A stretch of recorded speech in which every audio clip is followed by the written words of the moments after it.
So it's just another syllabus journal entry. We're doing women leading America's Intelligentsia. We're looking at some of the powerhouses within academia and journalism, within the larger think tank apparatus of American society. We're looking at those contributors who are women, who have the most to offer, who have the heaviest hitting track record of reporting on subjects that no one else wants to talk about. So, welcome back.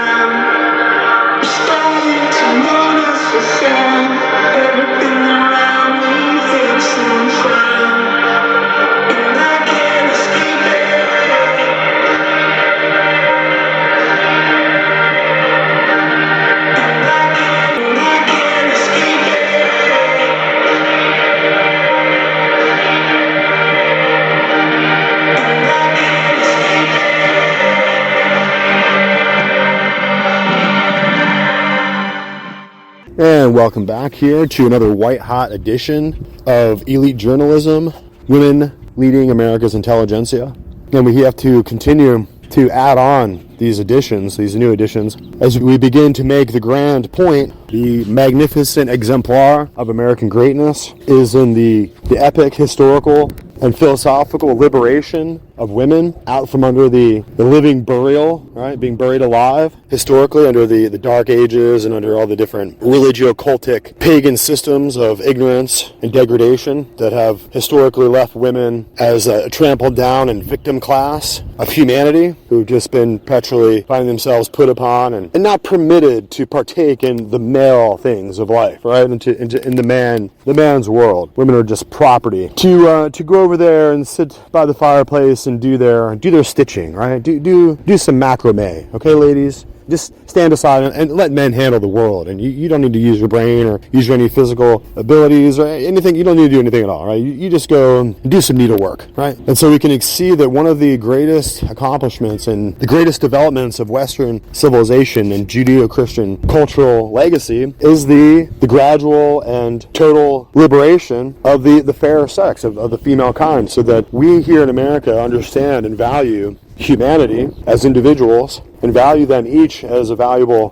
priceless, living human soul, and your gender and your skin complexion and other physical attributes that may have been passed down to you from your parents cannot possibly limit or shape your destiny or your future, all right? So all individuals here in America, and this is the first time this has happened in history, like we said, and we've had other times in history, during the Greek Empire, during the period of Greek domination in the world, there were some cities and some areas in the world where women were pretty liberated, and they did have some rights, and they even had the right to even own property. But this here in America is the first time that women have been expressly freed from the burdens and the enslavement of ignorance, and not by the permission or the allowance of men, but by the execution and the strength of the law, so that women are individuals and free people, are free women, free men and free women under American law, so that their ability to accomplish greatness and to be unchained and unburdened by the cultural and ethnical constraints or the ignorant sociological barriers that have often allowed might to make right. Right? And that's what you often will see over the course of time, is that the women, their inability to have as much ferocity and strength or a preference for total unrestrained psychotic violence, right? Which is something that men are famously excellent at. And so once we move past this caveman period, this Neanderthal Neolithic age of barbarianism, then we enter into the American century, into the period of where we value and treasure women, and we make the discovery over time that women are powerful, capable, and fierce patriots and advocates for American liberty and freedom. And so you can see that the story of our history, of world history, of human history, is really now just beginning to be born. Okay, because before this period, when ages and ages have passed and women don't seem to have any kind of active role in the pages of history, now we're going to see that this new period of civility and enlightened civilization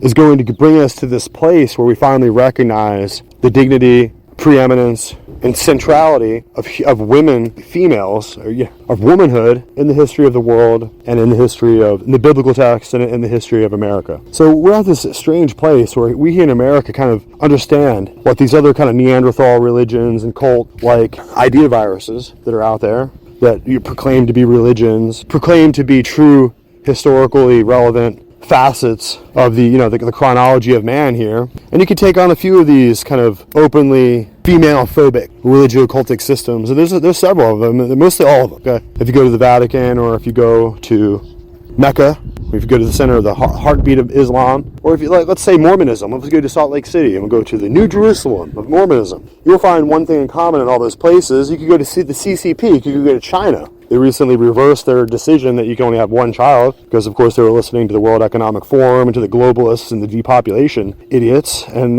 since the CCP was listening to them, they were destroying their own nation. So it looks like they wised up and realized that they need more Chinese people, whatever their gender might be, right? Especially female ones. They need female Chinese people running around. They can't just destroy every single female that's in utero in China and expect to have a great nation. So the point that I'm making, if you look at all these different sick and twisted ideologies around the world, you can see they have one thing in common, and that is to keep women quiet, keep them out of sight, and keep them away from knowledge and power and understanding and education, right? If you're in Islam, or if you're in the CCP, or if you're in the Vatican, or if you're a Mormon and you're a woman, you have found that you really don't have a role, you don't really have a part to play in the larger scheme of things.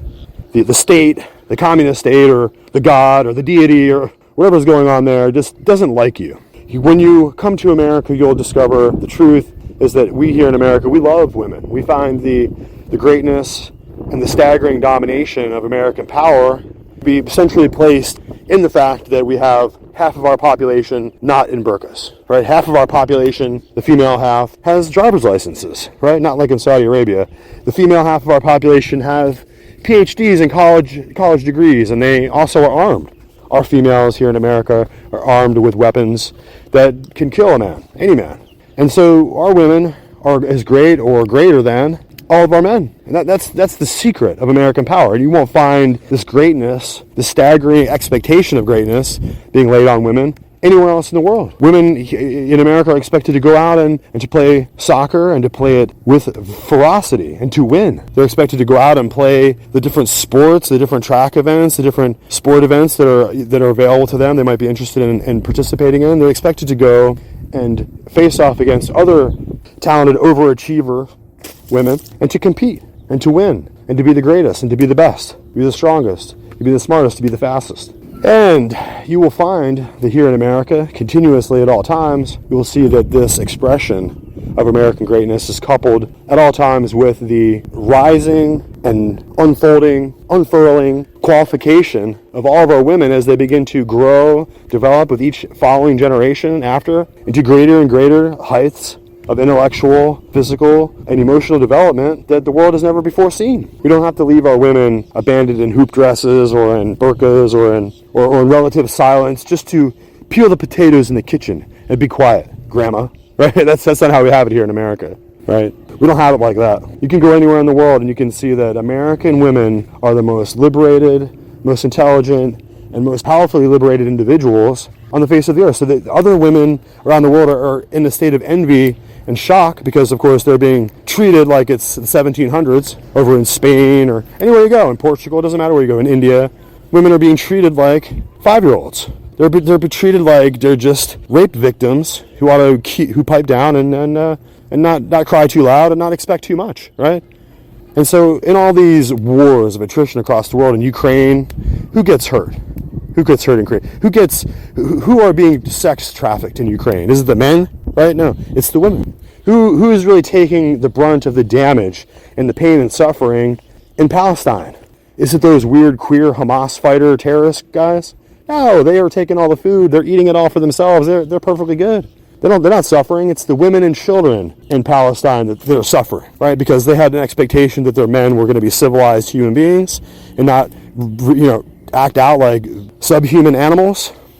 And they thought they would work really hard every day to bring food on the table, to help train the children that the mothers are obviously doting on, and feel their hearts burn with passion and compassion over the safety and well-being of their own children, like every mother everywhere in the world does. But these Hamas fighters that rape these women and steal their food and put their children out as cannon fodder on the front lines just to catch some, BBC news time, right? Some camera time with BBC or whatever, or CNN, right? Whatever it takes, just a couple of dead babies, let the women wail and weep. No one can understand what they're saying under their burqas, right? Just get the CNN news time, guys. That's all that matters. That's all that matters to these terrorists. So the suffering of women across the face of the earth, in Africa, everywhere you go, in Malaysia, and who are all these people that are being sex trafficked across America's border from the south? They're women, guys. They're women. So we are fighting not only just for the safety and the dignity of our own mothers and sisters and wives and daughters in this country, but for all the other wives and sisters and mothers and daughters around the world who will never ever have an opportunity to be treated like a real human being. Around the world, women are treated like womb havers, like baby makers, right? Like not like human beings. So in this episode, it's important for us to remember how far and the staggering heights of achievement that we've arrived at here in America, where we have our women as our most powerful advocates and our strongest and most deadly fighters, our most capable and intelligent scientists, our most highly respected and award-winning doctors, our greatest athletes. In every arena, everywhere in the world, everywhere you look, American women are achieving the greatest positions of strength, power, influence, and accomplishment and specialization within their fields that any women have ever accomplished in the history of the world. And that, even though we're fighting desperately for the existence of our very nation to continue, and women all across the world desperately pouring into America just to take part and to participate in this liberation, this freedom that will finally come to them when they finally arrive here in the United States, where police officers will arrest the men who are attacking them, right? There will be no more rape trees with the panties hung on the trees, because we'll put your ass in prison and shoot your ass, right? Because our men here, we don't accept that. We don't accept the indignity and the destruction and the enslavement of women just for their sex organs. We don't accept that, guys. We're not accepting that. So here in this particular program, we have to do our best to point out the greatness, the beauty, the splendor, of course, of women, but also our American women here in America are leading America's intelligentsia to such a high degree, such a high level of accomplishment, such a great magnitude of excellence that there's hardly any language or vocabulary available to describe what we're seeing in this age of enlightenment and intellectual exceptionalism and this pursuit of greatness and excellence and exceptionalism here in America, that we not only allow our fairer sex and our better halves to participate in, but we insist and incentivize and motivate our young women and our women in this country to enter in on this pursuit and this course of personal achievement, self-realization, and individual development that you can only find here in America. You can only find under the scriptural and biblical philosophical outgrowth of American greatness and American exceptionalism here in the United States. And it's because of our Constitution, our Bill of Rights, our doctrine of political liberty, and our Declaration of Independence, all the entire ideological substrate and ideological substructure by which we here as Americans are enjoying this particular liberty and the greatness and individual dignity causes all the individuals around the world to be leaves everyone else in the world in a state of mystery and envy, because they can't seem to find their way to a complete understanding of how the greatness and the liberation, the individual liberty of every individual human here in America, our protected individual rights under law, and the protection that our rights afford us, even as the Democrats and these Marxist traitors try every day to destroy and break down and destroy American greatness and our civil protections and the strength and power of our judiciary, even using many of these same women that I'm describing as having achieved great levels of excellence and education and powerful intellectual development. Still, many of these women are in places in the judiciary, in the legislature, in positions of power in this country, and they're using all of their power and their notable potency within these positions to ultimately destroy the very heritage and the very framework, the political structures which gave them liberty in the first place. It reminds me of Ilhan Omar and Ilhan Omar comes all the way across the world, penetrates through the veil of destructive persecution that women face in her country, just being suppressed to be beaten or murdered if they're not wearing the proper clothing attire, where women cannot possibly have positions of authority, where women can not possibly achieve any greatness in her country. And she comes here where she is afforded the ability to become a congresswoman and to change American laws and to achieve a seat of greatness that she couldn't possibly have achieved back at home. But what is she doing here? Is she here to make America better, or to help develop American political exceptionalism to a higher level so that women can follow after her? No, she's here just to join in with the maggots and the pro-Marxist, pro-Hamas degenerates, and to chant and cheer on the destruction of the Constitution and the constitutional system of liberty, by which she herself even arrived at a chance to even be a congresswoman in the first place. So it's pretty sickening. It's a staggering betrayal. It's a morose and disgusting betrayal, treachery, and it's a shocking level of unfaithfulness and disloyalty expressed by these traitors who are going to ultimately just insist that they destroy all the values and all the principles of greatness that allowed Ilhan Omar herself to achieve a seat of authority. And of course, she will betray that trust, and she will desert all the other women who are coming after her, who hope to achieve anything in this country. And so they're totally disgusting and ignorant enemies of America. And we have to protect the exceptionalism of America, protect this political liberty that women of America have achieved against these fallen and disloyal, backstabbing, and deceitful political apparatchiks of this country who happen to also be female. And it's a betrayal of the liberty that women have found in this country. It's a betrayal of the suffragette movement, where women fought to have the right to vote. If these individuals like Ilhan Omar had their way, Ilhan Omar would not be allowed in Congress anymore. She would lose her right to vote. She would lose all the liberties, the prescribed protections and freedoms that America has won for her and for all female kind. She would have all that scrapped and ruined and destroyed because she's a fool and she doesn't know anything. She's just an ideological idiot, and she's a weaponized pro-Marxist, neo-Marxist degenerate who we have to tear out. We have to rip out and cut out the way you cut out cancer. We have to get rid of it, right? Get rid of the cancer, get rid of the betrayers, get rid of the degenerates who are here to ultimately destroy America and America's greatness. And so there's a lot of women who are in the way of that in this country. In order to protect women, we're going to have to remove a lot of defunct and ignorant, duplicitous and vile females who are there just ultimately destroying and betraying the very cause by which they have entered into this place of exceptionalism here in America. So having said all that, and having kind of worked to express the dilemma that we're faced with here in America, that America's greatness is tied with America's liberation and fight for protected rights of women in this country as equals, as equal human beings. So as soon as you destroy America and destroy America's Constitution and Bill of Rights and Declaration of Independence, you're going to destroy forever the freedom and liberty that women have achieved here in this country. And you can expect us to fall back into a third world nation, into the status of some kind of fallen third world country, some kind of banana republic. And you can see that this is all happening at the same time. And many of the poisonous and errant political deviants in this country who are working overtime to destroy this country are simultaneously destroying their own ability to be free, to have liberty, and the same protections they enjoy in this country are going to be eliminated as soon as they succeed in their efforts. So it's exceedingly important that we point out in these episodes how crucial, how poignant this struggle for human liberty is, and how the only gauge or mechanism for understanding how far America has taken human liberty and the liberation of humanity is by witnessing the greatness and the exceptionally talented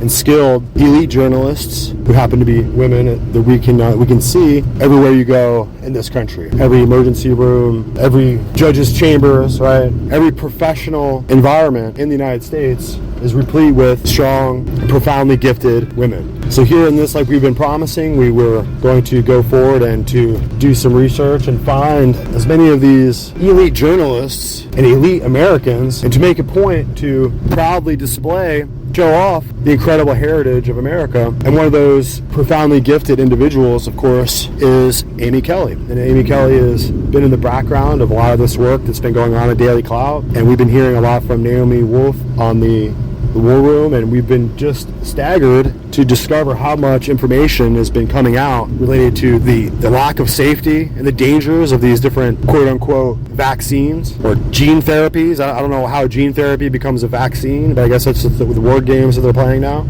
And it's this exposure of the criminal and diabolical and savage attack on the American people and the people across the world by these supposed medical companies who are ostensibly there to create medicines to make life better for human beings. But I think what they wanted to do is make life better for the elites by killing off as many useless eaters, as Yuval Noah Harari would say, killing off as many useless human beings that they figure they don't need anymore because they're going to go all robotic, right? They're going to mechanize their labor force, so they don't need humans anymore, right? Just got too many revolutionaries running around could potentially mess things up for them, right? So this whole process of having a disgusting poisonous shot and calling it medicine, we would be totally defenseless against this attack unless we had individuals, courageous and powerful intellects like Amy Kelly to help us. So we're going to do our best here to expose the dilemma and the controversy over these Pfizer vaccines and these different medical companies who are there to help save our lives and ultimately we're responsible for all these injuries and these damages. And just by doing this research, I found out so much, more than I expected to find out, that the male harm, that the harm to men was incalculable. And we wouldn't know anything about it if it wasn't for the brave, super intelligent, clinical doctors and researchers and medical professionals like this.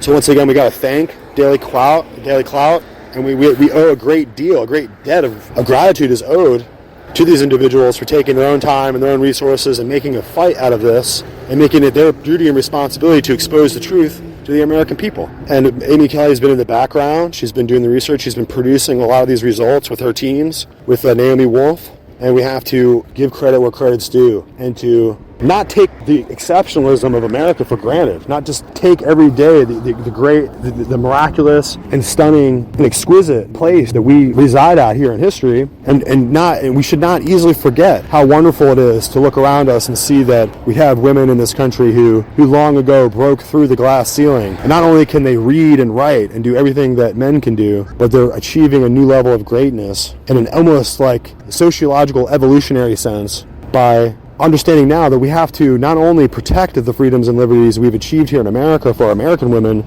but we have to make this greatness that is unleashed at the heart of womanhood and spread those ideals around the world so that women around the world can discover that they can be made free. They can be released from the bondage of those religio-cultic systems. They can be released from the bondage of burqas and the entrapment of communist ideals that relegate them to the status of second-class humans.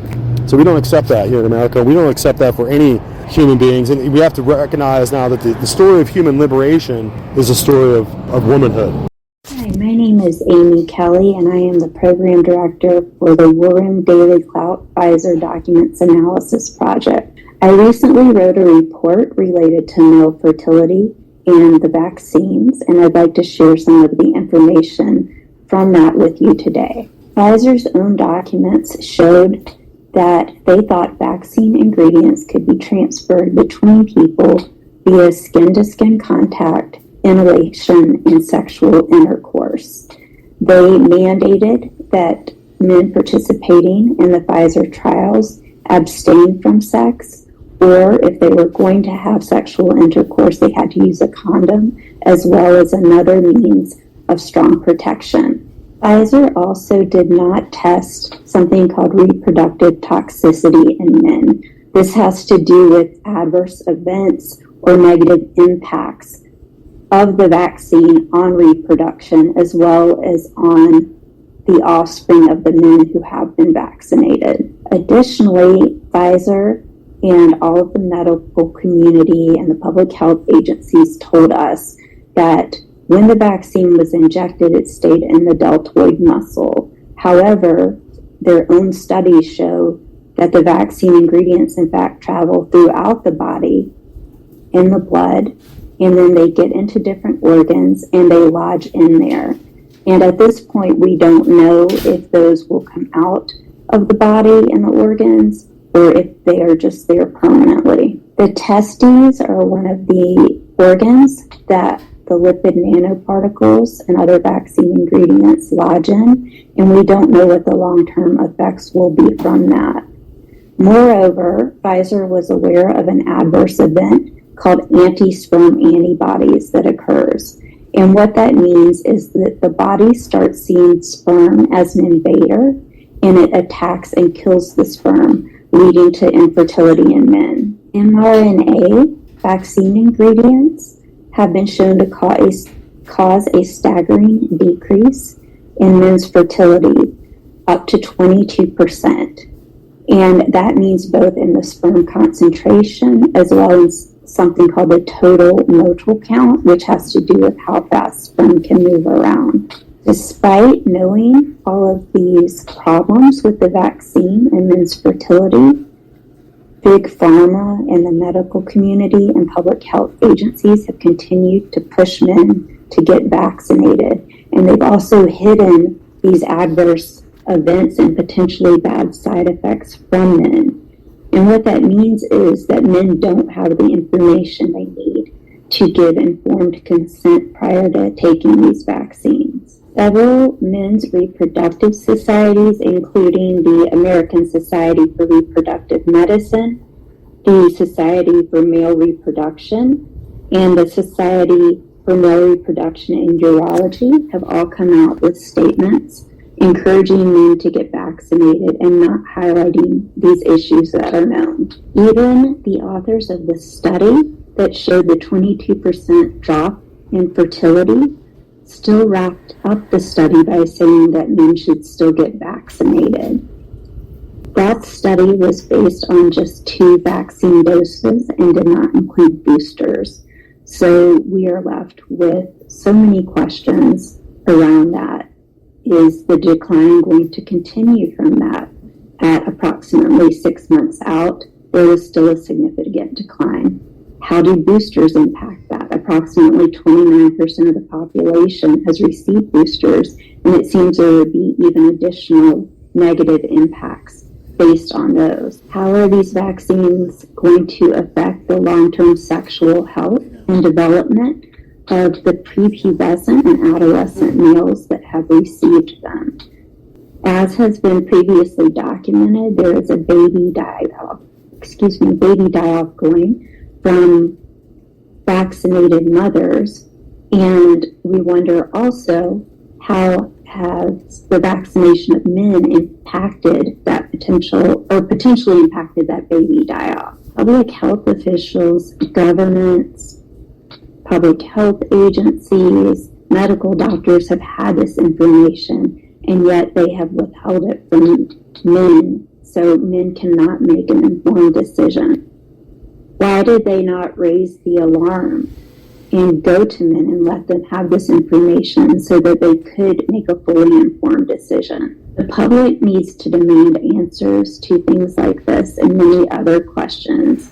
There is an assault on human reproduction going on, and both men and women need to demand answers from officials so that we can understand why this information has been withheld from the public. It's Naomi Wolf of Daily Clout, and I am asking you to please, if you like the video you just saw, support us, become a member, donate. You can send checks to P.O. Box 24, Millerton, New York, 12546, or go to Daily Clout, DAILYCLOUT, become a member or donate. Thank you so much for your support. Every penny goes for paying our hardworking staff, paying hosting costs, and paying our lawyers who have been leading the fight to keep you safe and free, to keep the Constitution safe and to keep you free. Thank you so much. Here's just a quick reminder, guys, of our sponsor, wendyslimited.com. wendyslimited.com has all the hottest new styles, all the most incredible boutique fashion designers available to you. And of course, we're all American, and we're all about making America great again at wendyslimited.com, guys. wendyslimited.com.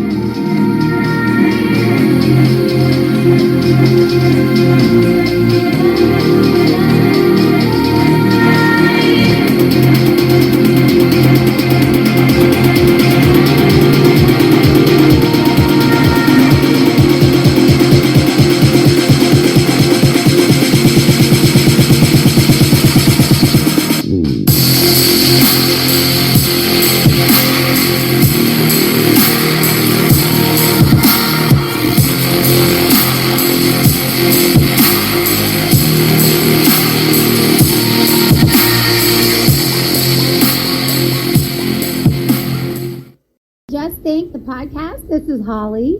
And Amy. And Kristen. And we have another Amy with us today. Amy Kelly is with us, and we are so excited because let me just tell you, everybody get prepared. We're going to give you some science lessons, some anatomy lessons today. But you guys know that we all started this podcast with the goal of encouraging people to just think and to just look into things for yourself and to challenge the narratives that you were hearing to see if they were true. And what the three of us realized is that even though Kristen is a nurse, Amy, Kristen, and I were able to search things out for ourselves and find the science. Newsflash, it wasn't Fauci. We found the actual science and started to realize that a lot of things that we were being told were not lining up as true. And so we want to continue to host these episodes with actual experts, actual people who are actually on the front lines of discovering what's going on. Because Kristen and Amy and I are really researchers. I mean, and anyone can be that. Anybody can look for themselves. But what we want to do is bring you the experts to give you the receipts. And so today we have Amy Kelly with us. I know that she's from Daily Clout, which we want to continue to plug and tell you guys to go and follow, subscribe, because kind of like the high wire, they seem to be on the front line of finding the data that's coming out before it actually catches fire and spreads through all of us misinformation spreaders. Wink, wink, because we know that's not true. But Amy, thank you so much for being with us. I know we're going to talk about the male anatomy today at some. And Say it, Holly, it's okay. We're going to talk about penises and okay, and I don't ever use those words. I'm a boy mom who just said pee-pee and balls, and I'm sorry. I know that's so gross. But we have real conversations here, so this is the truth. Amy Ludwig and I always said we don't like to use the actual terms. So you know that's wrong. You know that's a problem. Oh, I see. We have to say balls. We say balls. I mean, they know the terms. Okay. Here, just sit there. I'm not proud of it. I'm not proud of it. It's a weakness. So, terrible mothering. But here's the thing. We know that that's important because of the vaccines and the COVID vaccines and their impact on fertility and their impact on our bodies. And it is far more devastating, and I'm going to use that word intentionally, than anyone was ever told as these things have rolled out and continue to be pushed even to the children. The CDC came out this week, right, Kristen, and said, go get your kids vaccinated for COVID. And we were just like, what? And then we had a doctor, a physician, a pediatrician tell one of our listeners she'd rather her child have the risk of the COVID vaccine than get actual COVID, which would never harm her children. Okay, anyway, so again, there's a lot of bad information out there. Amy Kelly, we know you're coming with some good information and some facts. So will you tell us, how did you get here? How did you get involved with Daily Clout, with Naomi Wolf, with actually getting this data out to the public? Yes, well, I will set the stage by saying I'm the COO of Daily Clout, and I'm the program director for the War Room Daily Clout Pfizer documents analysis. And how I got started was I signed up to volunteer because I was a War Room fan, very interested in all the vaccine stuff when it started, and very protective of my sweet, precious daughter, who was being subjected to things in school that I did not agree with. And so after fighting with the school board and our local public health department and the Colorado State Department, I live in Colorado, I saw the opportunity to sign up. So I signed up, and when you sign up to volunteer, there's a whole list of skill sets. They go through, doctor, nurses, all that. I didn't have those. And so in the other box, I put program and project management because that's my background. And, I just was like, I can certainly read documents and research. And then I got a couple of days later, I got a call from Craig Klein, who's the CRO of Daily Clout. And he said, what would you think about managing this project instead of volunteering on it? And I was like, well, I hadn't worked outside of the home in 9 years, I think, at that point. But it aligned. I really believed in Daily Clout's mission that a volunteer, I just was like, I can certainly, a couple of days later, I got a call from Craig Klein, who's the CRO of Daily Clout, and he said, what would you think about managing this project instead of volunteering on it? And I was like, whoa, I hadn't worked outside of the home in 9 years, I think, at that point. But it aligned. I really believed in Daily Clout's mission and what was being done in this whole space of what this is about spoke to me. So I said, sure, I'll give it a go, and dug in, and that's how I got started with it. That is awesome. I mean, the fact that you just, again, and I just want to encourage every listener, do you see that all she did was answer a call to volunteer? Just to volunteer. She believed in the mission of getting the right information out, and she wanted to play a role in that. And again, you guys know Amy, Kristen, and I feel the exact same way. We volunteered to have a podcast to just get this information out. We just thought it was just maybe going to go out to our network. We didn't know it was going to spread. But again, it's do what you can. Do what you can. Okay, so you haven't worked for 9 years. You get involved with Daily Clout. They actually ask you to come manage the project. Now, in case you guys don't know this, Daily Clout has, 3,500 volunteers at least going through? Yes. Now it's up to about 3,500 volunteers.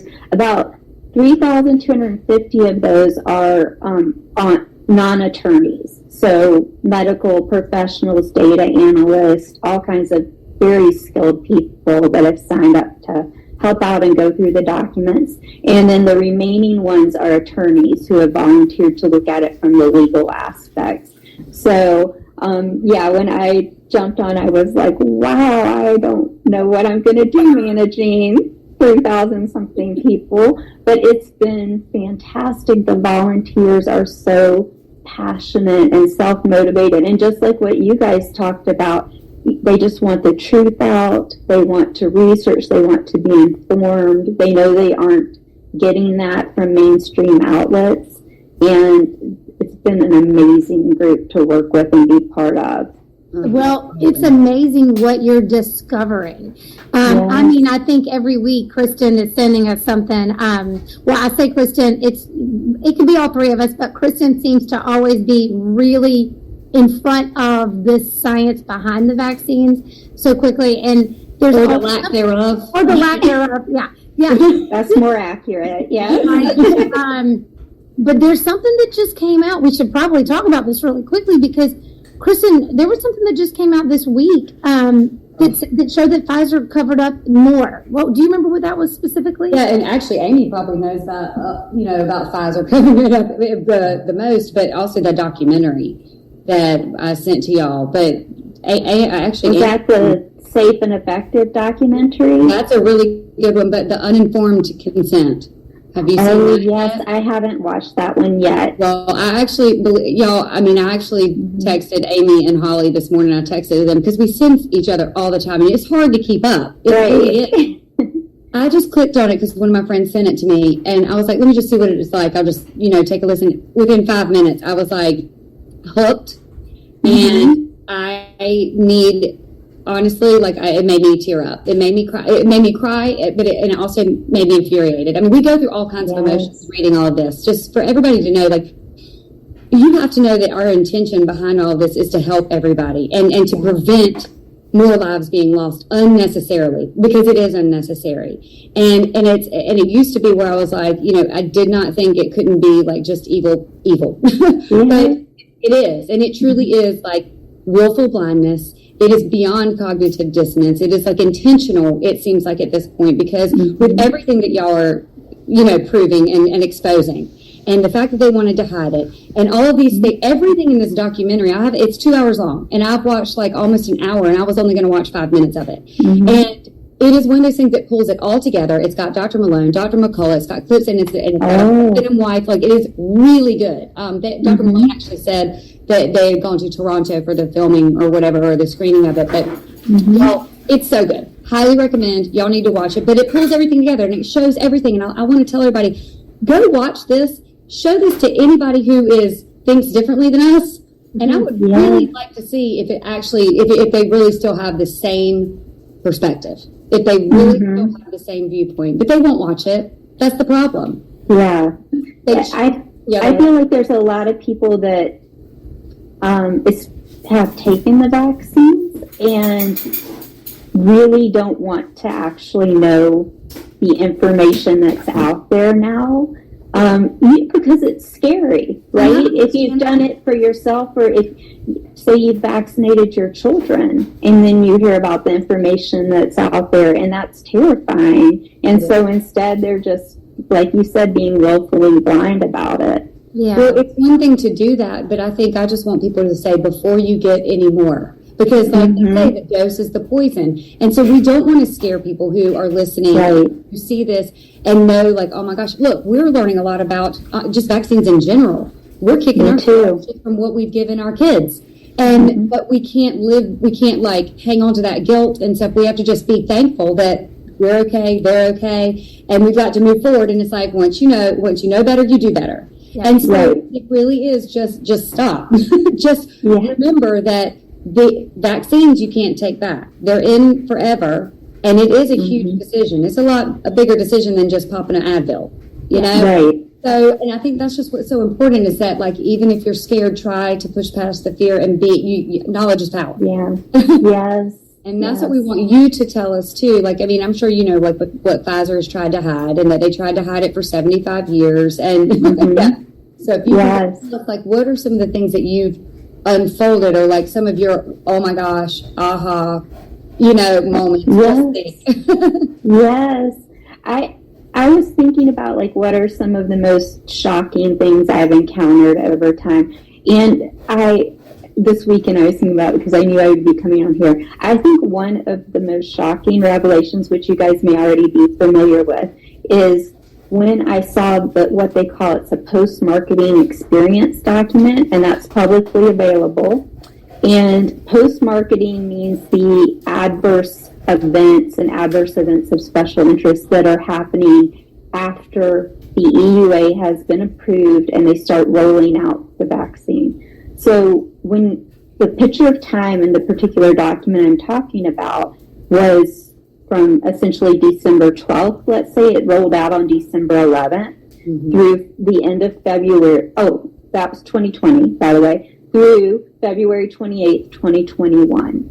And in that document, there are just horrifying adverse events. And in the appendix, it's 8 straight pages, single spaced, all smushed together, margin to margin, of 1,290 adverse events of special interest. And when I 1,209. I love that you 1,209. I saw the list and I was like, okay, I can't look at, because it's in the PDF that you have. So I copied it all out and put it in an Excel file and sorted it so that I could just, like, count it easy. 1,290.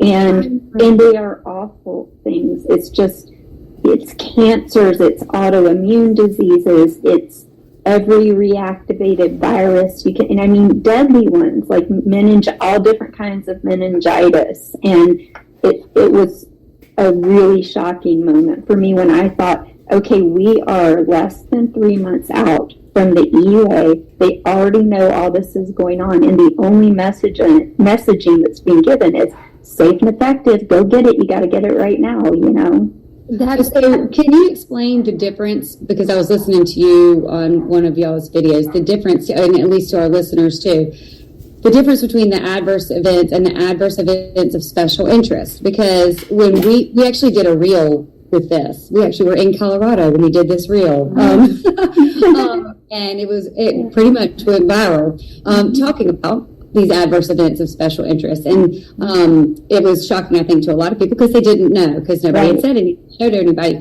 But some people were trying to argue that the adverse events of special interest, that's just what it could be, not that they would, basically trying to sweep it under the rug, right? Right. Can you explain the difference? Right. So an adverse event, just a straight up adverse event, can be anything. I mean, that could be pain at the injection site, swelling at the injection site, a slight fever, the things that you think about, like if somebody goes and gets a normal flu shot, things they might experience in that, maybe a little nausea, it's kind of the whole list of that type of thing. Adverse events of special interest are ones that are of particular interest to the pharmaceutical company that's running the clinical trial, and thus should be of special interest also to the FDA and CDC.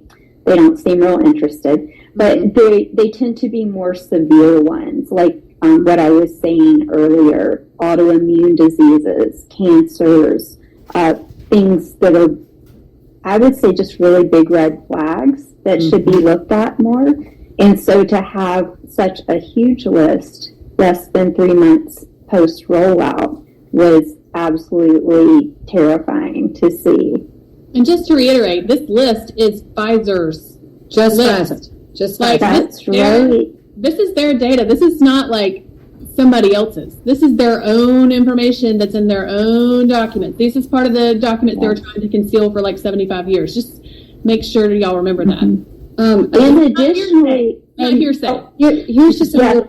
Go ahead, Amy. I was just going to also add, because a lot of people don't realize this. So Pfizer knew this at the latest by February 28th, 2021, when they published this document. The FDA received this document on April 1st, 2021 from Pfizer. And that you can see it printed along the side of the document that you were holding up. And so the FDA also knew and just kept rolling forward, nothing to see here. Well, here's what's interesting too. Okay, so just you'll see there's like adverse event symptom about something. I don't know what all these adverse events that could that they saw: musculoskeletal, immune-mediated, autoimmune. Just for example, y'all. Beside the autoimmune, it says number of relevant events 1,077, of which 780 serious. 780 of 1,077 were serious. Only 297 were non-serious. But get this, their conclusion, there's more. There's even 12 fatal. There were 517. This is of the relevant events. 517 were resolving, not resolved. Not resolved. 215 fatal. 12. I mean, just in that category alone. But get this, the conclusion says this cumulative case review does not raise new safety issues. Surveillance will continue. I'm sure you've seen that, yeah. Yes, I bet it's because they put new. Because they already KNEW, new. So there weren't new NEW issues. Anyway, it's like that. They say that in every single category, regardless of the incidents reported. And it's interesting when you look at that document too, they do list out the countries involved and the instances by country, and is so focused on the Western world, the US, of course, and then all over Europe. And then they tend to lump a large group of countries together in the other category after that. But it really seems like it was an attack on the Western world in particular. That's okay. So it is. There's so much about this that we can speculate about because it's weird, right? It's just weird. Like, why would you do that? Why?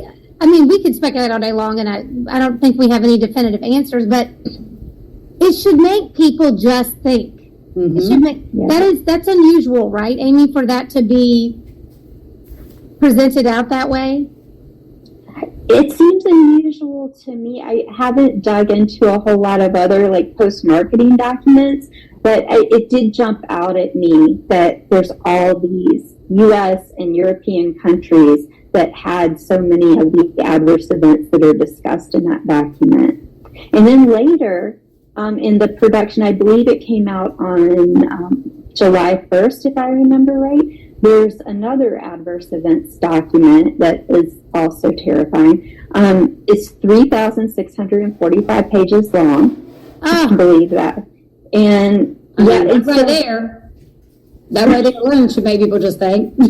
Well, and the cutoff date for that particular document for the information that's in there was March 13th, 2021. So we got it in July, but that was by March 13th.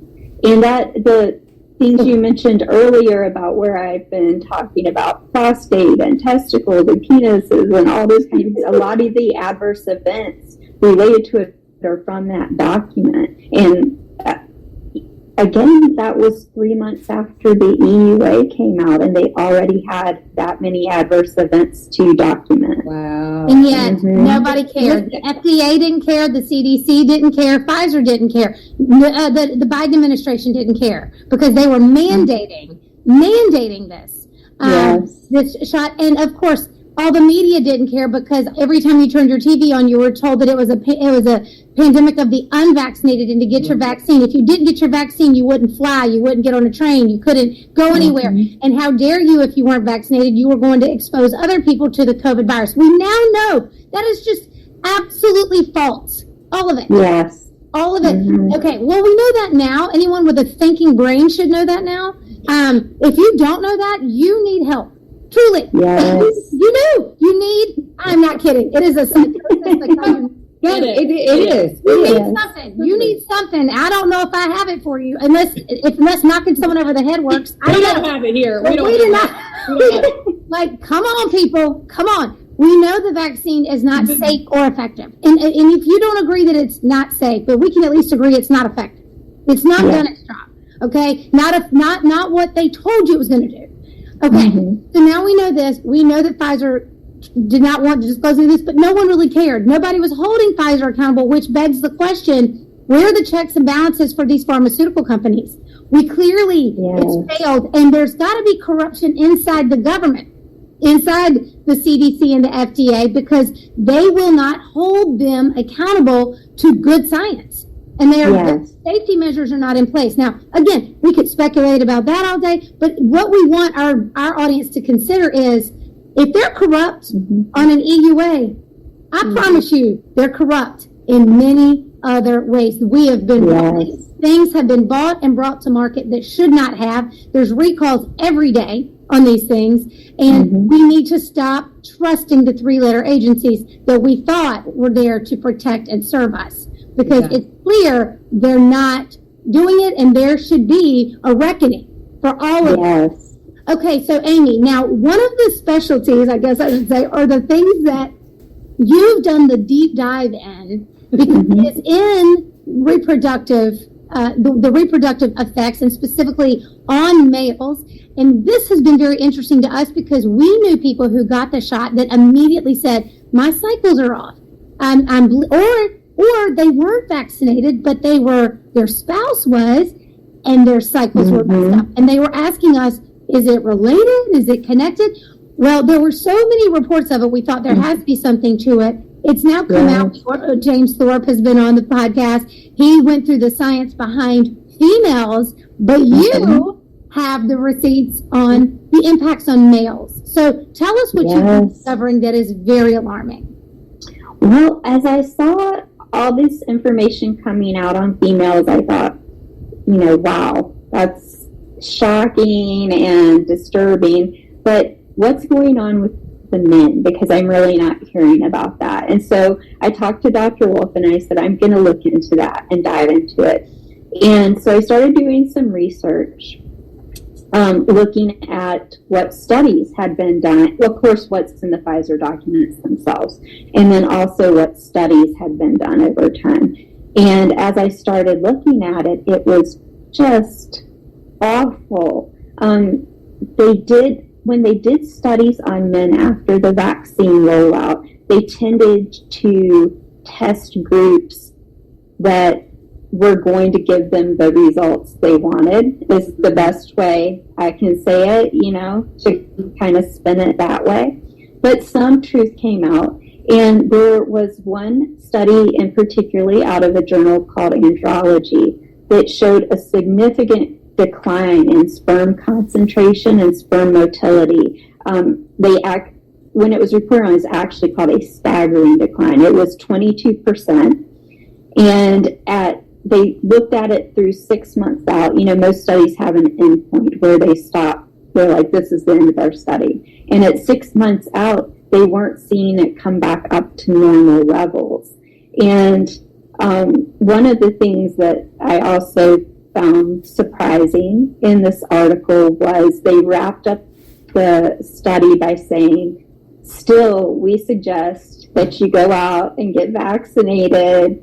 There's nothing showing that it won't come back eventually. And that was basically and I found that in study after study as I was researching for that particular paper that I was doing. And also, biodistribution, if your audience isn't familiar with it, that is basically how ingredients from the vaccine travel throughout the body. We were told they don't travel throughout the body.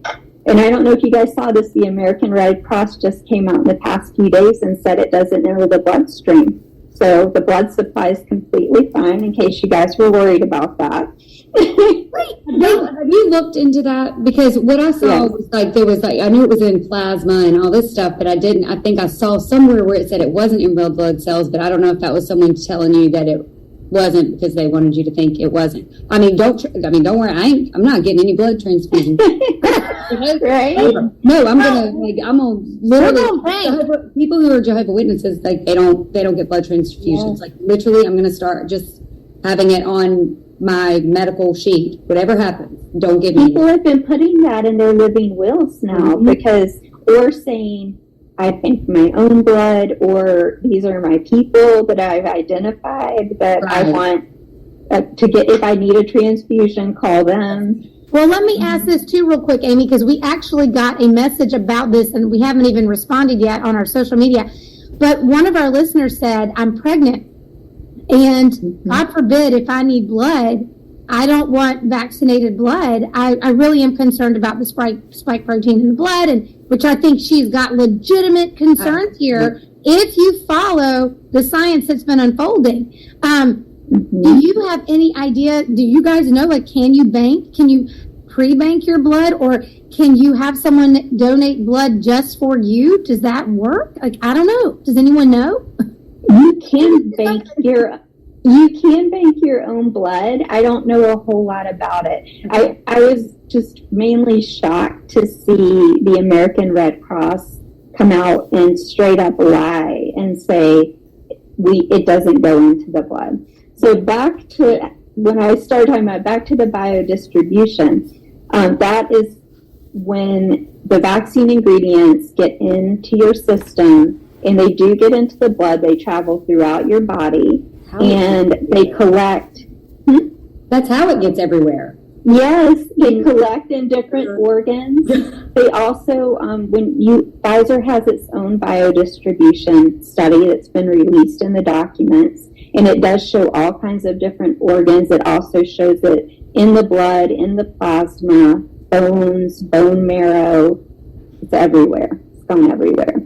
And so, again, when I was looking into male harms, testes are listed as one of the organs it gathers, the ingredients gather in. And I started looking into that and thinking, well...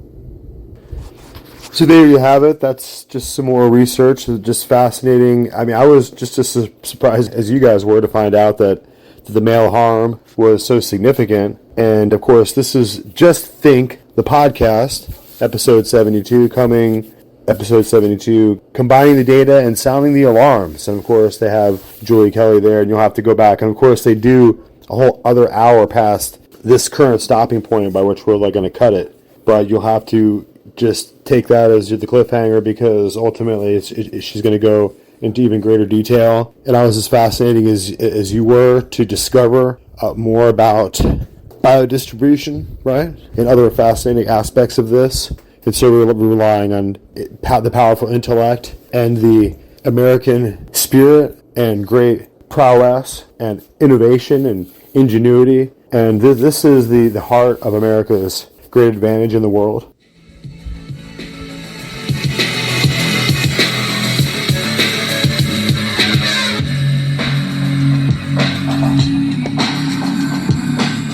So here we are, guys. We're back with Wendy's Boutique, wendyslimited.com, and the hottest boutique couture online, boutique supremacy online, Wendy's Boutique. So we've got to remind you guys, wendyslimited.com, our great sponsor. Please go and support her and support all the hardworking folks over there that are trying to bring you the best fashion design and designer brand name labels anywhere. So we just have to remind you that wendyslimited.com is where you need to go.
I now invite Amy Kelly to just give us an overview before I'll be introducing Dr. Wolf. Hi, my name is Amy Kelly, and I'm the Program Director for the War Room Daily Clout Pfizer Documents Analysis Project. I want to thank the Australian Medical Professional Society for inviting me to be part of their Reclaiming Medicine event. I'm honored to be here. Being part of this documents analysis project has been an amazing journey, and I'm so thankful I've had the opportunity to participate in it. I started out just like all the other volunteers. I logged onto Daily Clout and signed up to volunteer. And when I was going through the process, I entered that I had project management experience. And then the people at Daily Clout reached out to me and asked me if I would be interested in managing the project. And I felt very passionately about this subject and decided I wanted to do it. And so I joined the team and started overseeing it. The project consists of 3,500 volunteers. They're medical professionals, RNs, data analysts, medical investigators, attorneys, and people from all other types of jobs and walks of life. And we've all worked together to dig out what is in the Pfizer documents and get that to the public. The way I structured the project is that there are 6 volunteer groups and there are 5 small teams. The volunteer groups go through the documents as they come out each month, and they submit findings to a findings database we have. The small groups, the research teams I mentioned, do more focused research from those findings and pick out topics to report on. And then they write up reports, and those are the ones you've probably heard Dr. Wolf talk about when she's been on Steve Bannon's War Room show. And so far we have produced 38 reports, and I felt like they have been very impactful, and I'm so proud of the work the volunteers have done in that regard. Another thing we have been working on and working with another group on is Abstractor, and that is a front-end search tool that allows the public and the volunteers to search through the Pfizer documents. You can search both the PDF files that have been released and these other files that are called XPT files that are database files. And what you can do is you can go to the War Room campaign that is on the Daily Clout website, and up on the top right-hand corner, there's a green box, and you can click on it. It says Abstractor, and it will take you to the tool. The tool lets you enter keywords and search through the PDF files. So, for example, you could enter myocarditis, and it will return any place myocarditis is mentioned in the Pfizer documents. It also allows you to limit your search results to file names that have certain words in the file name. For example, if you wanted to only search on files that were adverse event files, you could limit the search by putting in a wildcard that says adverse. We also now have a couple of tools on the XPT side. One is called Trace a Trial List, and one is called Trace a Site. And you can go to those. You can enter a subject ID for a trial participant, and it will allow you to pull all the data that is in the database files for that trial participant. So you can see their entire journey through the process. It's really an amazing feature. Trace a site works in much the same way. You can select the site number for a given clinical trial site, and it will return all the data to you that's available in the files so far for that site. It gives a much deeper look than you were previously able to have. And we're adding new features to Abstractor all the time, and I send out notifications on Getter and via email and in our chat groups when those new features become available. In conclusion, this has just been such a wonderful experience. I've enjoyed working with the Daily Clout team so much and getting to know the volunteers. They are amazing, selfless people that have given so much of themselves for this project. Many are still working. There are some that are retired, but they've given up their time and their talents. And they've also given up money by donating to us and making all of this happen. And it's truly a historic project. Nothing has ever been done like this, where we've crowdsourced research among 3,500 people to be able to get it done and see what's really there. And I think this is going to be a model for the future and how research is done.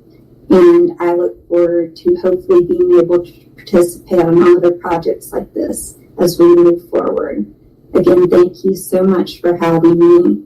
And I am super proud to be part of your fight in Australia and educating people about what's really going on with the COVID vaccines. Thank you. So I thought this conference in Australia was super incredibly important. The people of Australia suffered the greatest crackdown and the most crushing boot of tyranny, and you could see that the people tried to resist and got carted away. And you had this ruling power structure in Australia. The governing body there gave itself wholly over to the World Economic Forum and the World Health Organization, and this issuance of absolute mandates, and the people were abused in such a horrible way. So I think it's courageous, and it's important for us here in America and for our intelligentsia, our proud elite heritage of pursuing the truth at any cost, that we should be working there in Australia to support and to open up the lines of communication and the avenues for a more clear understanding of the scientific work and the research that's being done that is exposing the truth about the horrible and inhuman practices of Pfizer. And so we tee it up here, and we have this Daily Clout video on YouTube. Luckily, it's not taken down. I don't know why it's still up here. Amazing. Amy Kelly and Ed Berkovich bust out via FOIA emails. White House new mRNA blood damage. I mean, these guys are just on a roll. It's incredible. This looks like it was streamed just 6 months ago, so this is some fresh kill. These are fresh scalps. This is all fresh data, and just seeing these guys on here, and just to see the power and the, like we said, just the unmitigated accomplishment, just this whole new level. I mean, where would we all be? Where would we all be if COVID didn't happen? And none of us, right? Everyone, the direction of all of our lives, the course of all of our destinies were just utterly changed in these crazy ways. And we all took on, right? We took on new shapes, new forms, and new pursuits, and new research, new projects like this that none of us would be doing at all unless it were for this struggle that we felt like we had to take on to ourselves. And so I think that this is really the underlying story. And just to see these guys on here, I wish you could share the video. It's in the show notes. You can see just the incredible beauty of the contours of the exploits that these guys are taking down, the pursuing the data. They're fighting this good fight, and they're doing it with the incredible veracity of the pack hunting lionesses, right, on the attack. And you can see that we hope to be able to continue to show off the resources and the supremacy of the Judeo-Christian culture and the American way of life. And we can express that height of accomplishment and achievement by the simple metric of our profoundly brilliant and genius level. Like, I mean, look what they're doing. It's not just the skill level and the incredible academic achievement of their work, but it's also the courage. It's the courage in the battle and the fight, and it's the direction at which they're aiming and the focus of their incredible instruments at this war of getting at the truth. And so there's so many other smart people out there too, guys. They're cowards. They're taking the payout. They're doing something. They're doing COIA. They're doing something else. So they're not focusing their gifts and their talents and their abilities on getting at the truth like these guys. These guys are the ones who are doing it. And they deserve the credit and the incredible gratitude and the awareness that it's being done, right? Because in so many levels, it's being buried, and we have to make sure that we expose it and give it the center focus of our priorities and attention that this really deserves. Hey everyone, it's Dr. Naomi Wolf with Daily Cloud, and I'm here with someone whom I respect as much as I respect anyone in the world right now, or maybe more than I respect almost anyone in the world, and that's our incredible COO, otherwise known as the amazing Amy Kelly. And Amy Kelly is also, as many of you know, the extraordinary director of the 3,250 War Room Daily Cloud Pfizer documents analysis researchers who have produced under her leadership 80 reports, or probably over 80 by now. 85. Welcome, 85. You're unbelievable. Welcome, Amy Kelly. Thank you. And I don't. Here. Oh yes, and I don't think it's too much to say that the world literally would not know about what's in the Pfizer documents and this greatest crime against humanity in recorded history, in my view, if it weren't for you and your oversight of these thousands of people around the world who are literally working, using their expertise as volunteers in the service of humanity and doing real science and real medical analysis. So thank you again for that. Thank you. Okay, so I asked you to join me today because you have produced a bombshell, and it's right now up on Daily Cloud, and the title is 46 pages FOIA emails between CDC leaders, Dr. Fauci, Dr. Collins, and the White House.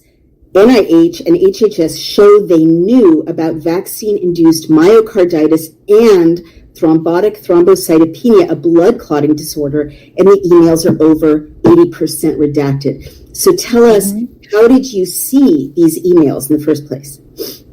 We have a volunteer attorney who's associated with the attorney group on the Pfizer project, and he's worked with us on past letters to attorneys general, and then he decided to start FOIAing documents related to those letters that he had worked on. His name is Ed Berkovich, and he's based out of Utah. He's amazing at what he does, and he just recently received, I would say this is about a week or two ago, a large production of emails related to myocarditis that he had requested from the CDC.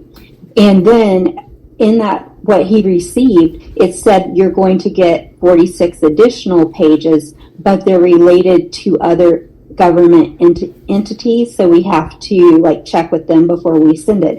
So this one you're talking about now is that additional 46 pages that he just received and passed along to us. Unbelievable. So I'm going to fill in a tiny bit of shocking detail.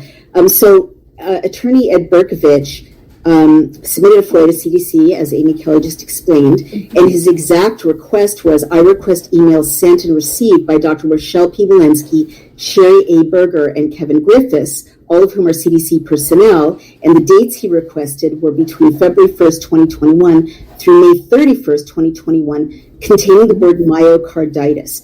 And then the link there shows that we reported on that initial 472-page production from that FOIA. And then, as you just explained, which is kind of amazing, it almost sounds like someone's trying to leak this or that there's a whistleblower.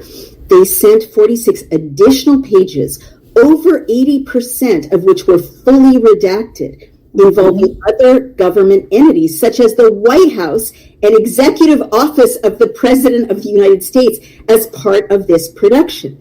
Of the 46 pages, only 2 pages were released without any redactions, 7 pages were partially redacted, and 37 pages were fully redacted. And for anyone out there who doesn't know what redacted means, it means that the pages are like literally blacked out, censored. And to me, I'm going to jump in here with my background in politics. The reason I freaked out when you first told me what you'd found, Amy, it's partly that, all of these public health officials at the highest levels knew about myocarditis, heart damage, and thrombotic thrombocytopenia, which is a blood clotting disorder. We've heard so much about blood clots. So they knew in 2021 that this was happening. But the thing that made me go, I won't even repeat what I said when you told me my head was exploding, was that the reason, and this is why you're such an amazing investigative reporter, as well as all the other amazing things you are, the code they used, you looked up the code they used to redact, which is genius. And what you found out is that the redactions were pursuant to 5 U.S.C. 552, exemptions 5 and 6. And please explain to us what exemptions 5 and 6 are and why this is so historic. 5 is really the more important one. In this context, it has to do with communications related either to the president or his close advisors. And so that's why it's 80% redacted. Oh my gosh. I know you are so good at, keeping your composure and not kind of being overwhelmed on camera. I will just share that I am currently overwhelmed in this moment at what you shared with me yesterday, what you're sharing with the audience now. People have to understand that the code the CDC used for the redactions had to do with presidential communications. I'm not overstating that, right, Amy? No, you aren't. And in fact, I'm going to quote, Exemption 5, therefore, incorporates the privileges that protect materials from discovery in litigation, attorney-client privileges, but also, you bolded this as you should, information withheld under this exemption was protected under the deliberative process and presidential communications privileges.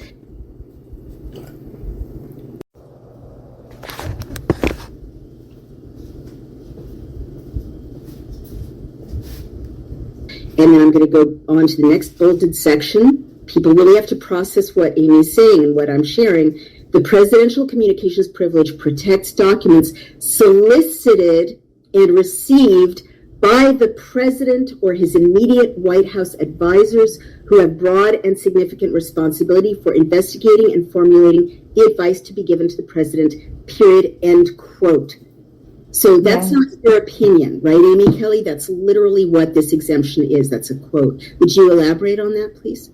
Yes, and actually that particular definition that is in the article was sent in the cover letter from the CDC with this production that they sent. So that's how they described why they were using, it's called B5 actually when you look at the documents. And so they had a couple of paragraphs like you just read, and that's what it described for why the things marked with B5 were, B6, no, B5 were redacted.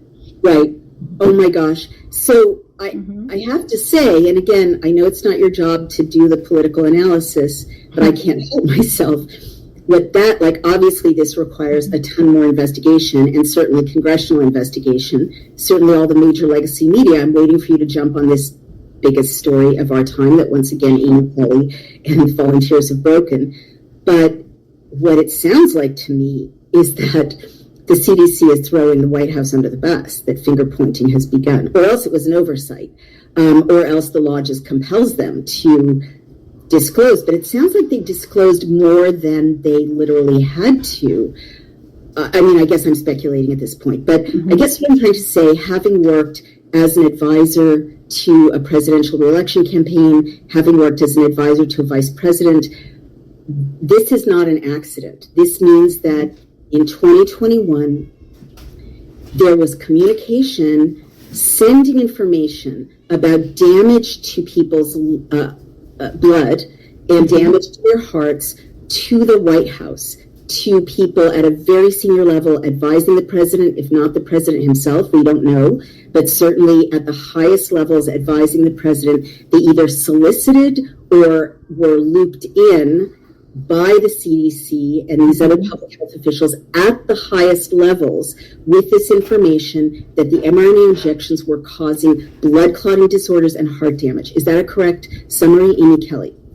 Yes, they were looped in. And one thing I found interesting in this production was they were clearly trying to get their narrative all lined up, because it talks specifically about a script for the White House and tough COVID Q&A they're going over. And so when the script and the tough Q&A and the topics that were in that Q&A are what's all redacted throughout it. So I included in the article the list of people who were on these emails, and it's just all these White House people. The U.S. Surgeon General was on it as well.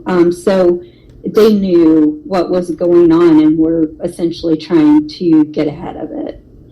Oh my gosh. And just jumping in there, it's just absolutely stunning. And just to share with everybody what Amy Kelly means when she says production is literally a production of documents, right? That they produce documents. It's not like theatrical production. It's right. When somebody submits a FOIA and they send you the documents, they call it a production. So that I'm talking about the emails we received, or the email and other documents we received. So I want to share some of the names in just a minute. I mean, honestly, my heart is racing as I do this because it is so meaningful, because they're so senior in the White House. And I see that in this FOIA production, the first set of emails are dated May 24th, 25th, 2021. So that's literally 5 or 6 months after these injections rolled out, with the subject, quote, draft WH, which stands for White House script and slides. That's what you were just referring to, right? And so as a former consultant, when I saw that phrase tough, right? Like this is communication about a tough issue. And then there was the script and slides right there. What that is, it's not really code, but when insiders at a political level say, it's a tough situation, or you're going to get tough questions, what they mean is we're in a heap of hurt. We're in a death storm. This is a catastrophe. We have to sidestep a disaster. That's what tough means. And so what they knew was that they had a horrible, horrible set of outcomes involving blood clotting and heart damage. They had the evidence of it. Again, I'm going to say it again, May 24th to 25th, 2021. That's like more than 2 years ago. The White House solicited or received the information, and there was a script created with slides for or by the White House to deal with this S-storm that they were anticipating because they knew the damage. That's pretty much a correct timeline, isn't it, Amy Kelly? Yes, and this is all right around the time that they were publicly announcing myocarditis as an adverse event associated with the vaccines. So they knew about it much earlier, and the other set of emails shows that. But this is when it's going public, and they know they've got a lot to deal with. So what I want to jump in and know is that the inside documents that Amy Kelly and Ed Berkovich have revealed here are very different from the public messaging about that time about myocarditis.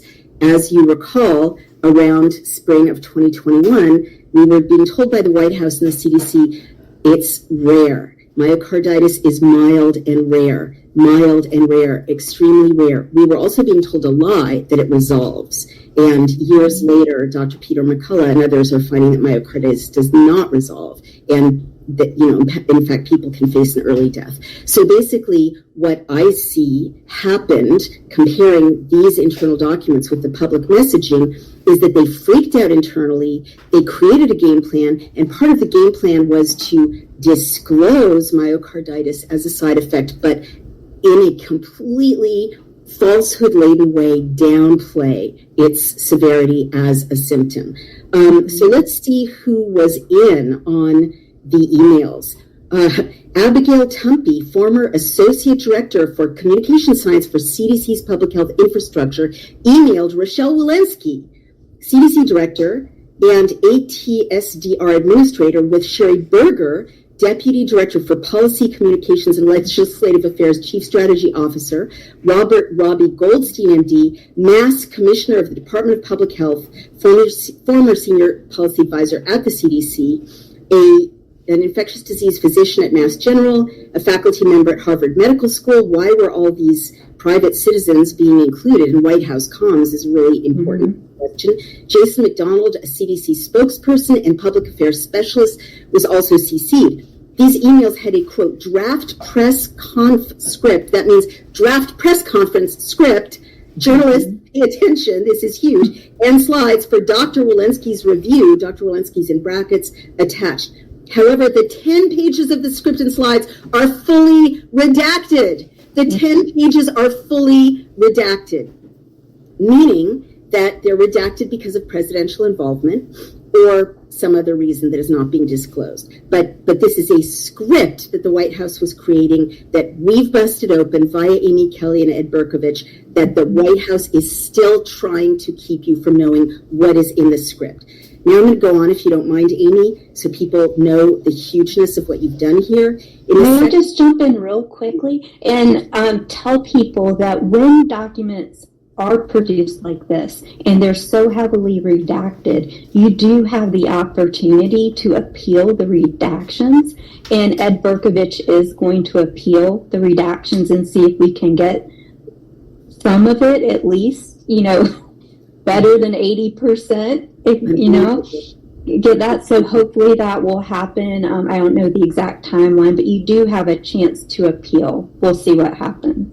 I just want to say there are multiple emojis of the open mouth shocked face. Yes.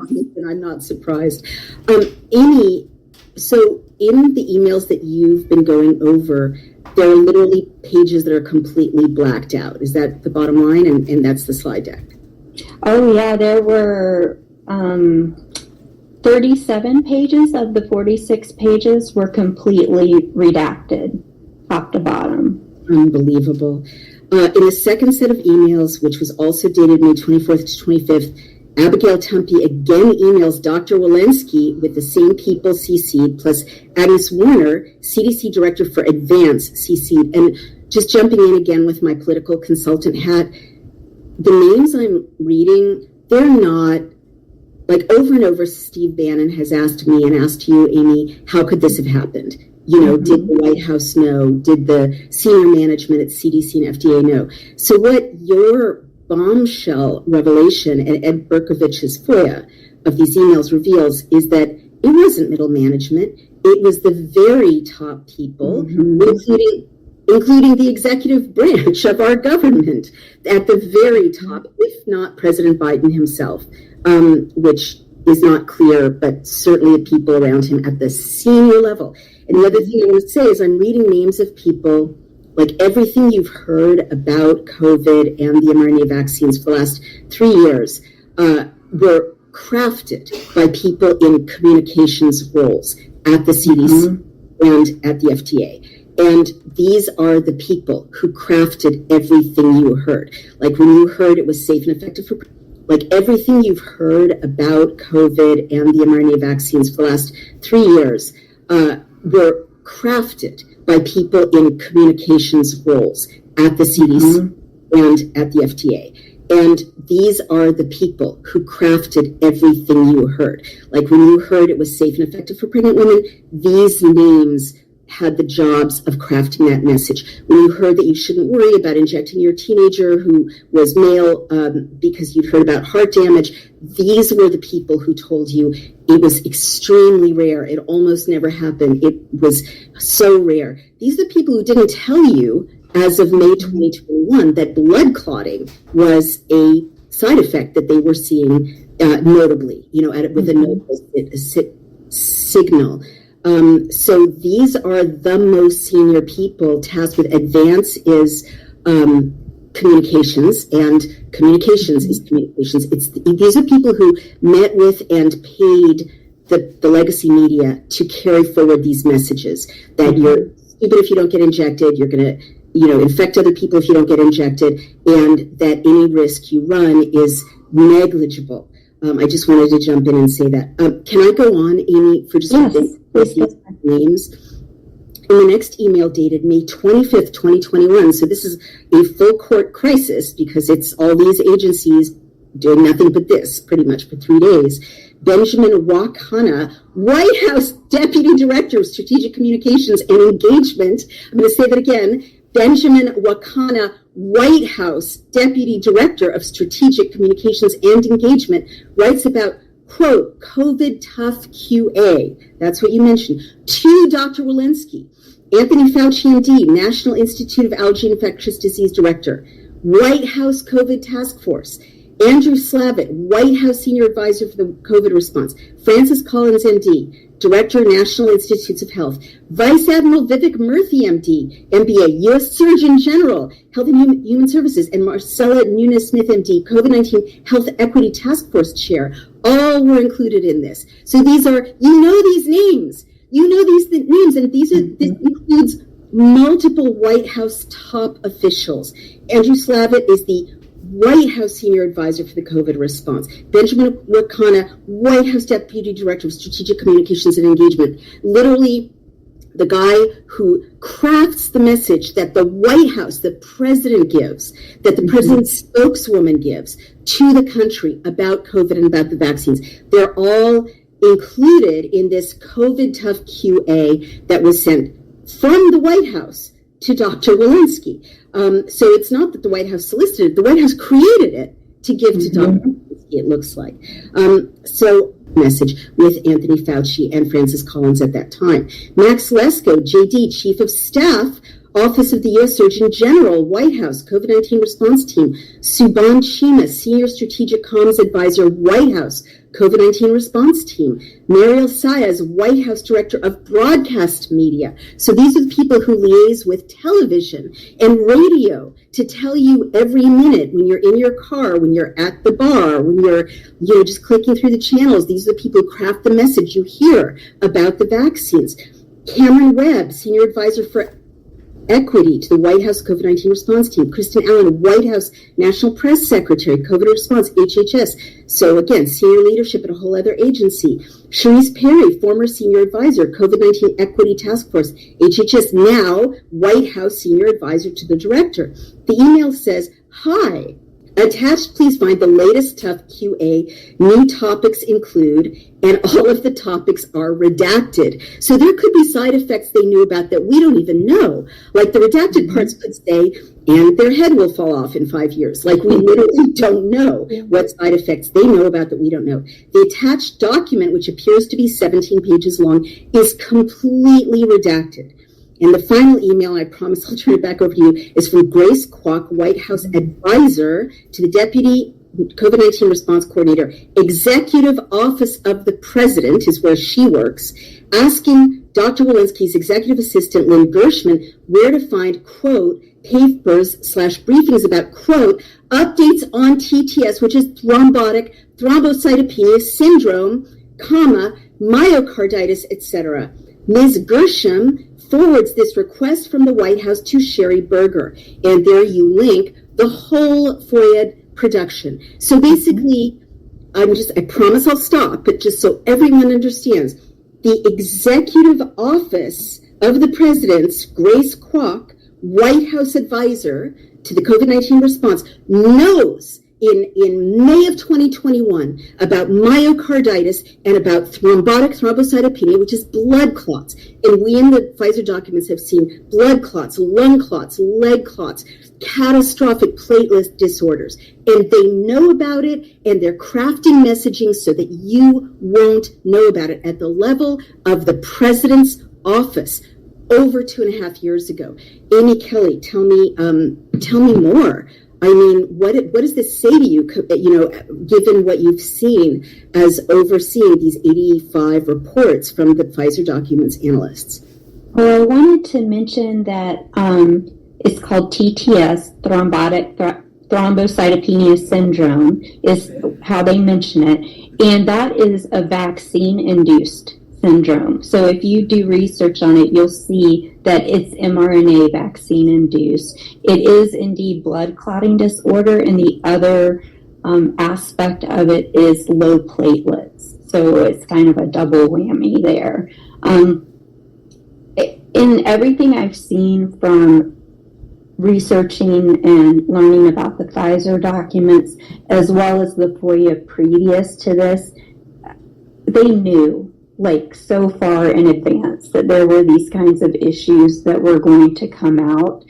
One thing that's come out is that the Israeli Ministry of Health alerted the CDC about myocarditis issues on February 28th, 2021. That just came out in a fairly recent FOIA. So, and it set off like a 5-alarm fire at the CDC. They were all running around trying to figure it out. So they knew this was happening. And by, I would say, mid-April, they absolutely realized that they were related, that there was causation there. And they held off on publicly announcing it until later in May. So it's heartbreaking and it's terrible. There were, who knows, thousands, maybe even 1 million people who got vaccinated in that window between when they absolutely knew in April and then in May when they came out and told the public. And so they could have informed the public about what was really going on, but they didn't do that. So here we go. We have to just offer the final audio clip here. And of course, we have here this little panel, and they're our medical experts. Of course, we have Dr. Naomi Wolf, we have Dr. Amy Kelly, and Dr. Chris Flowers. And they're going to discuss the work that's been going on here behind the scenes, the work of the media, and the rest of the sycophant, Obama-worshipping, mockingbird press, like corporate news media victims out there are never going to learn about this information. But of course, this information is true, and when this information comes up and has to be refuted by the White House, these are going to be the very difficult discussions, the very difficult problems, the very difficult, problematic disasters that are facing the White House team over there. The Biden White House is a completely corrupt amalgamation of degenerates and retards over there, and they can't handle reality. They can't handle real life. They can't handle the real information coming out. And of course, the history is going to be written and the books will be written. The facts will come out, even if it's below the subliminal conscious detection of the rest of the public, right? So this information will come out. We will discover the truth about the depravity and the sickness and the vile evil, the technical evil behind these COVID injections, by these Pfizer injections and all the other various mRNA technology that we're seeing unleashed after this pseudo-pandemic. And so we're going to rely on these interesting and super intelligent heroes, right? America's intelligentsia, the true backbone and the true ineffable accomplishment of America's illumination and glorious establishment of civilization, Western civilization, Judeo-Christian, biblically founded human society, but which the world has never seen before. Right, and they, of course, you have these degenerates and these leftists trying to push perversion in the classroom and push open borders. So, you know, they're trying to push forward the overspending in Washington, D.C. to further us towards the inexorable collapse of our economy and our money system. Right, these traitors, these snakes in the grass, these serpents, these collaborators and betrayers of America, right? People who claim to be Americans. Right, these people are beyond criminals. Right, they're beyond soulless.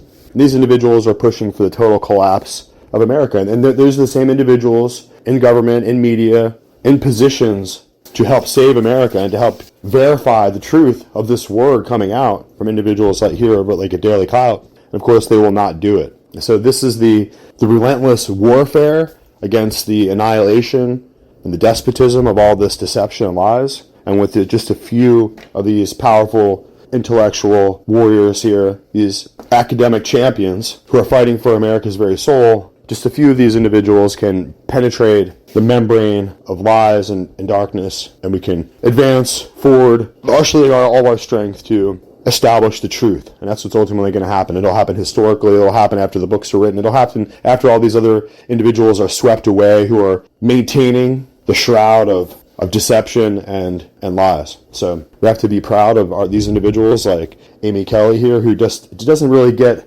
enough of the attention, and for a long time, we could see that a lot was going on in the background. A lot was happening there. A lot of information was coming out with Naomi Wolf and Daily Cloud, and it's like Alex Jones. Like, I mean, what are they saying? Like, I mean, could this be true? I mean, it's cognitive dissonance. You know, when you hear these reports and then you go back and you have to find out the research of these individuals, these volunteers, can you believe it? Like Amy Kelly, you know, who probably already made a comfortable life for themselves and have really no personal stake or gain to be had for them to come out and fight for America now, but they're doing it for America, they're doing it for us, they're doing it for the truth. And so without research, the powerful research agents and research statisticians and investigative journalists like this, like Amy Kelly, we would just totally be in the dark, guys. And so the worst of all possible worlds is being exposed in this data as they come out with these reports. And it's hard.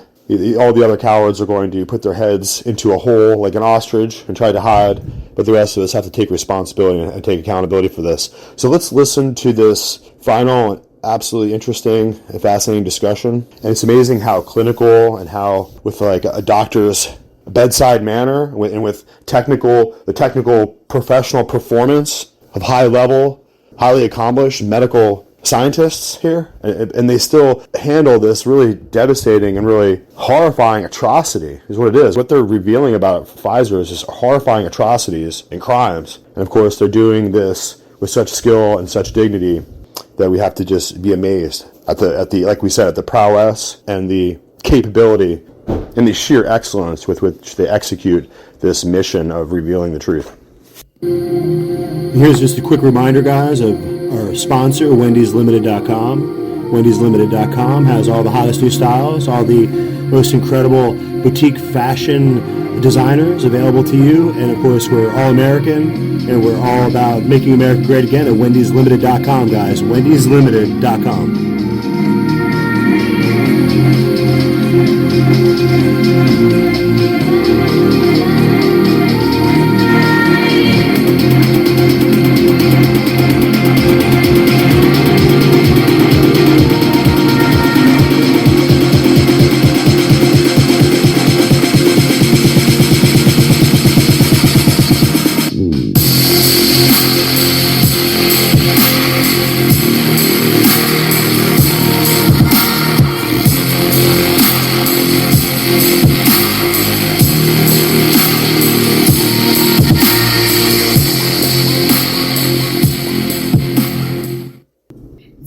Pfizer Documents Volunteers project really exists and moves as beautifully as it does, now reaching probably 50 reports. Extraordinary. Mm-hmm. That's Amy Kelly, our Daily Clout COO and project director of the War Room Daily Clout Pfizer Documents research volunteer efforts, and also with us today in his role as expert and distinguished Daily Clout commentator is Dr. Chris Flowers, and he is one of the most valued and prolific and extraordinary members of the Pfizer Documents Volunteers team, and he's got an extraordinary bio, which I can share with you.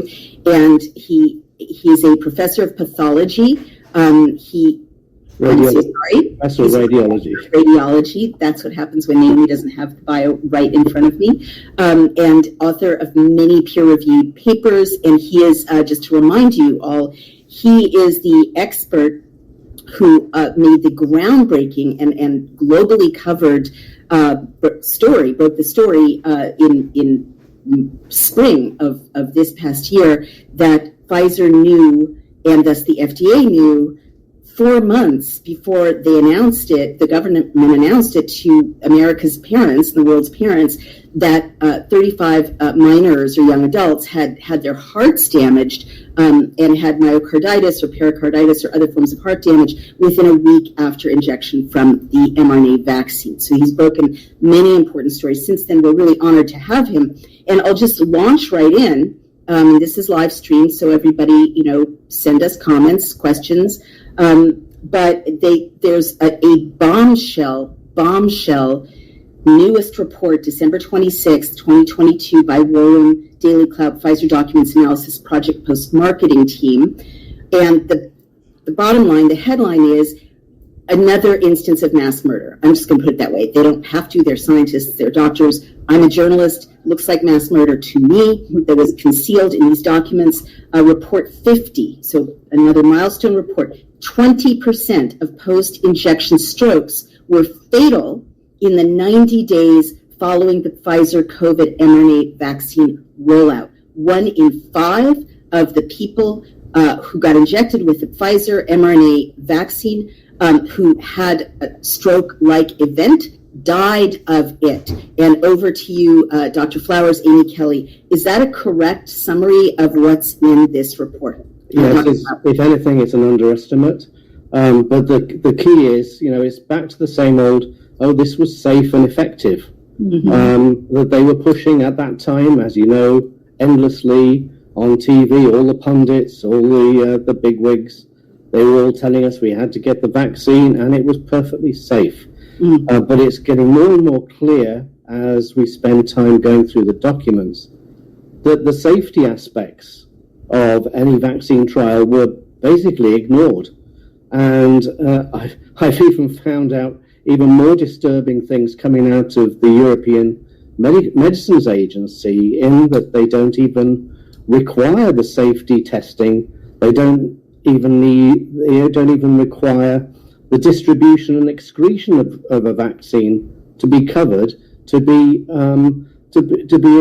approved for use in patients. And let me just jump in there and try to understand what I think I just heard you say, Dr. Flowers.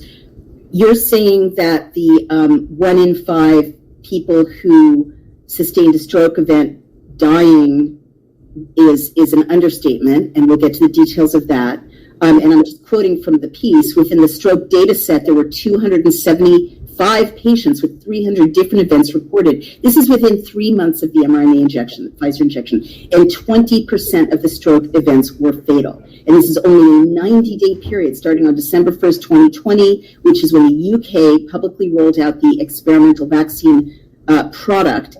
And 3 months after that, there were, I'm going to say this again, 275 patients with 300 different stroke-like events, and 1 in 5 of those 275 patients died. So that would be what's 1 in 5 of 275? Someone do the math quickly.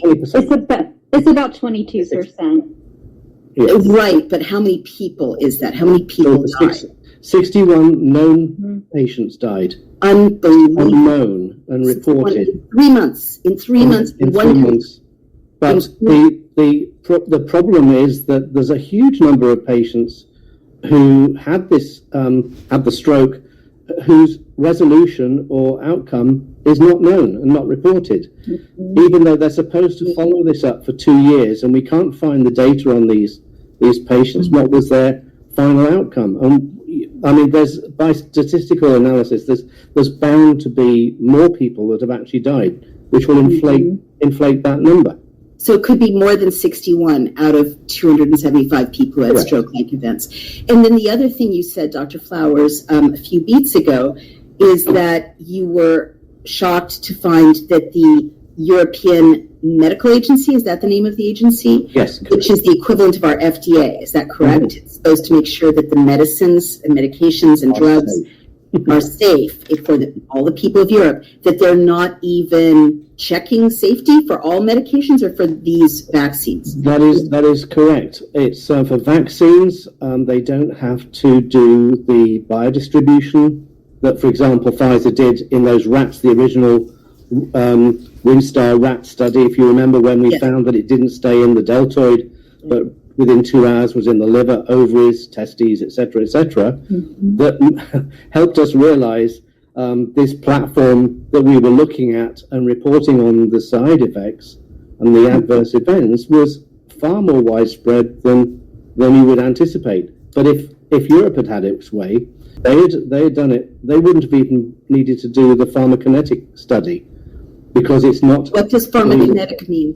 Pharmacokinetics basically means what happens to a drug when it gets put in a body, how is it metabolized and how is it excreted, and its distribution within the body, and it's what are the effects of that drug being in the body in those particular organs. Right. So you can imagine how that reflects back to what we've been discussing. Totally. So, Amy, would you kindly check your phone? I have a question for you.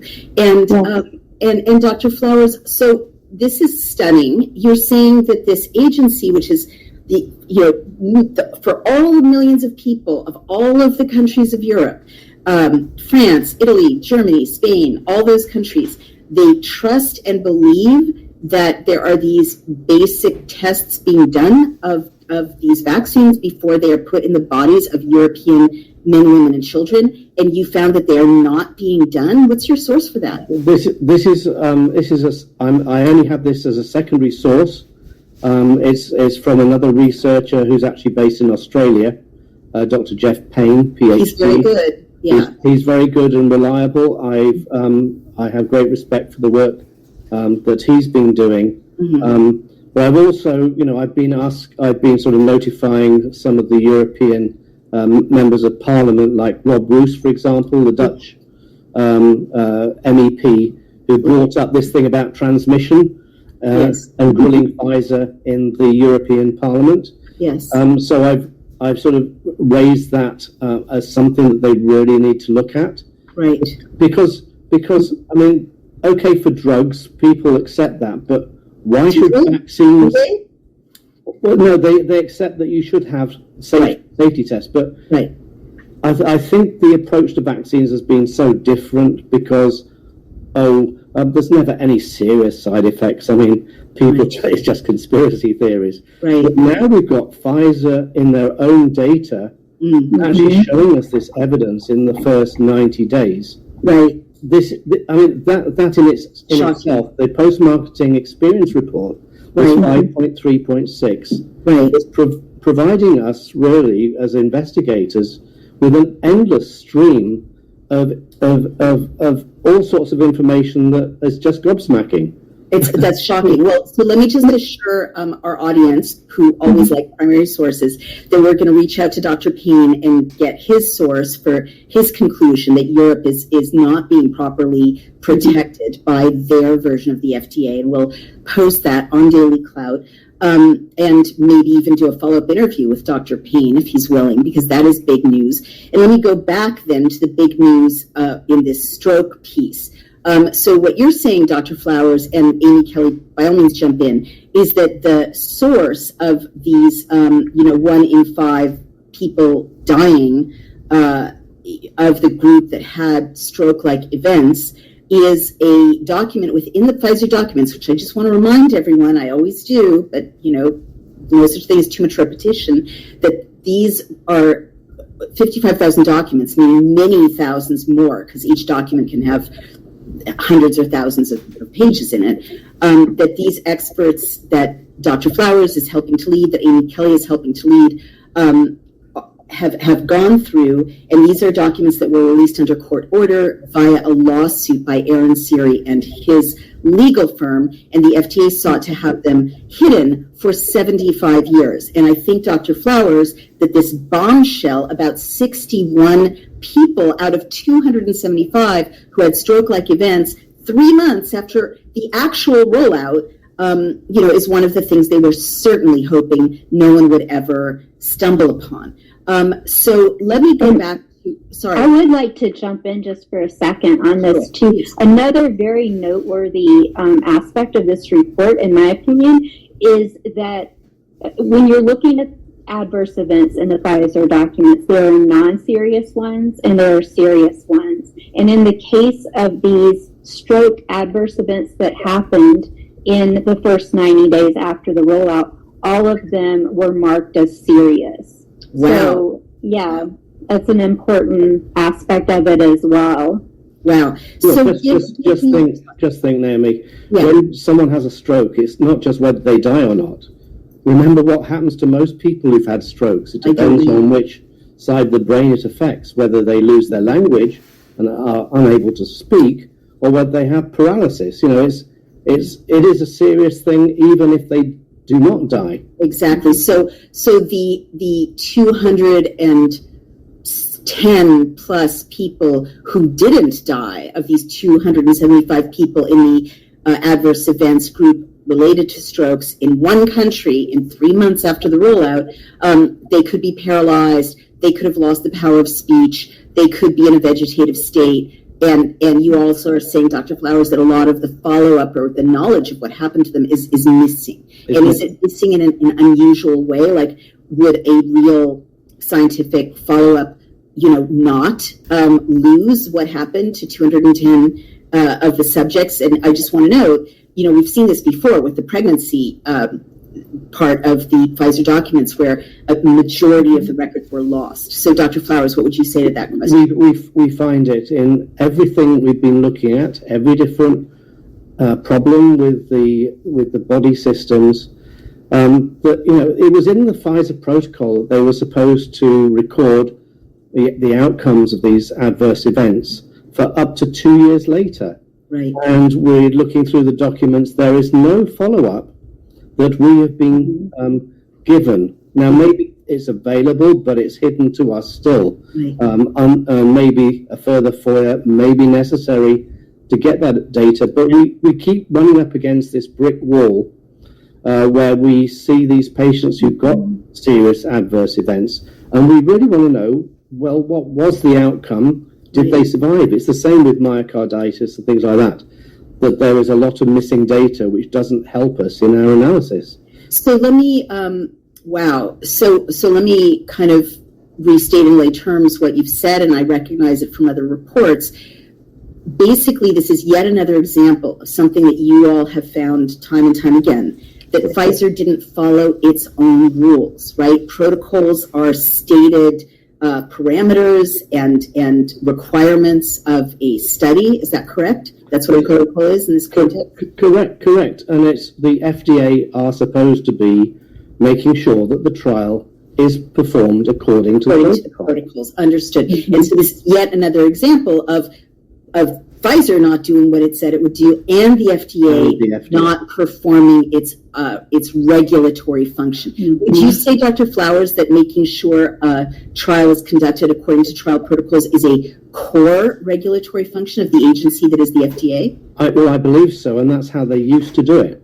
Right. I mean, even with the swine flu, they had just a few serious adverse events, and they pulled the vaccine. Right. They pulled it during the trial. Right. And yet, here we are with huge numbers. They occurred very, very early on, way before this post-marketing experience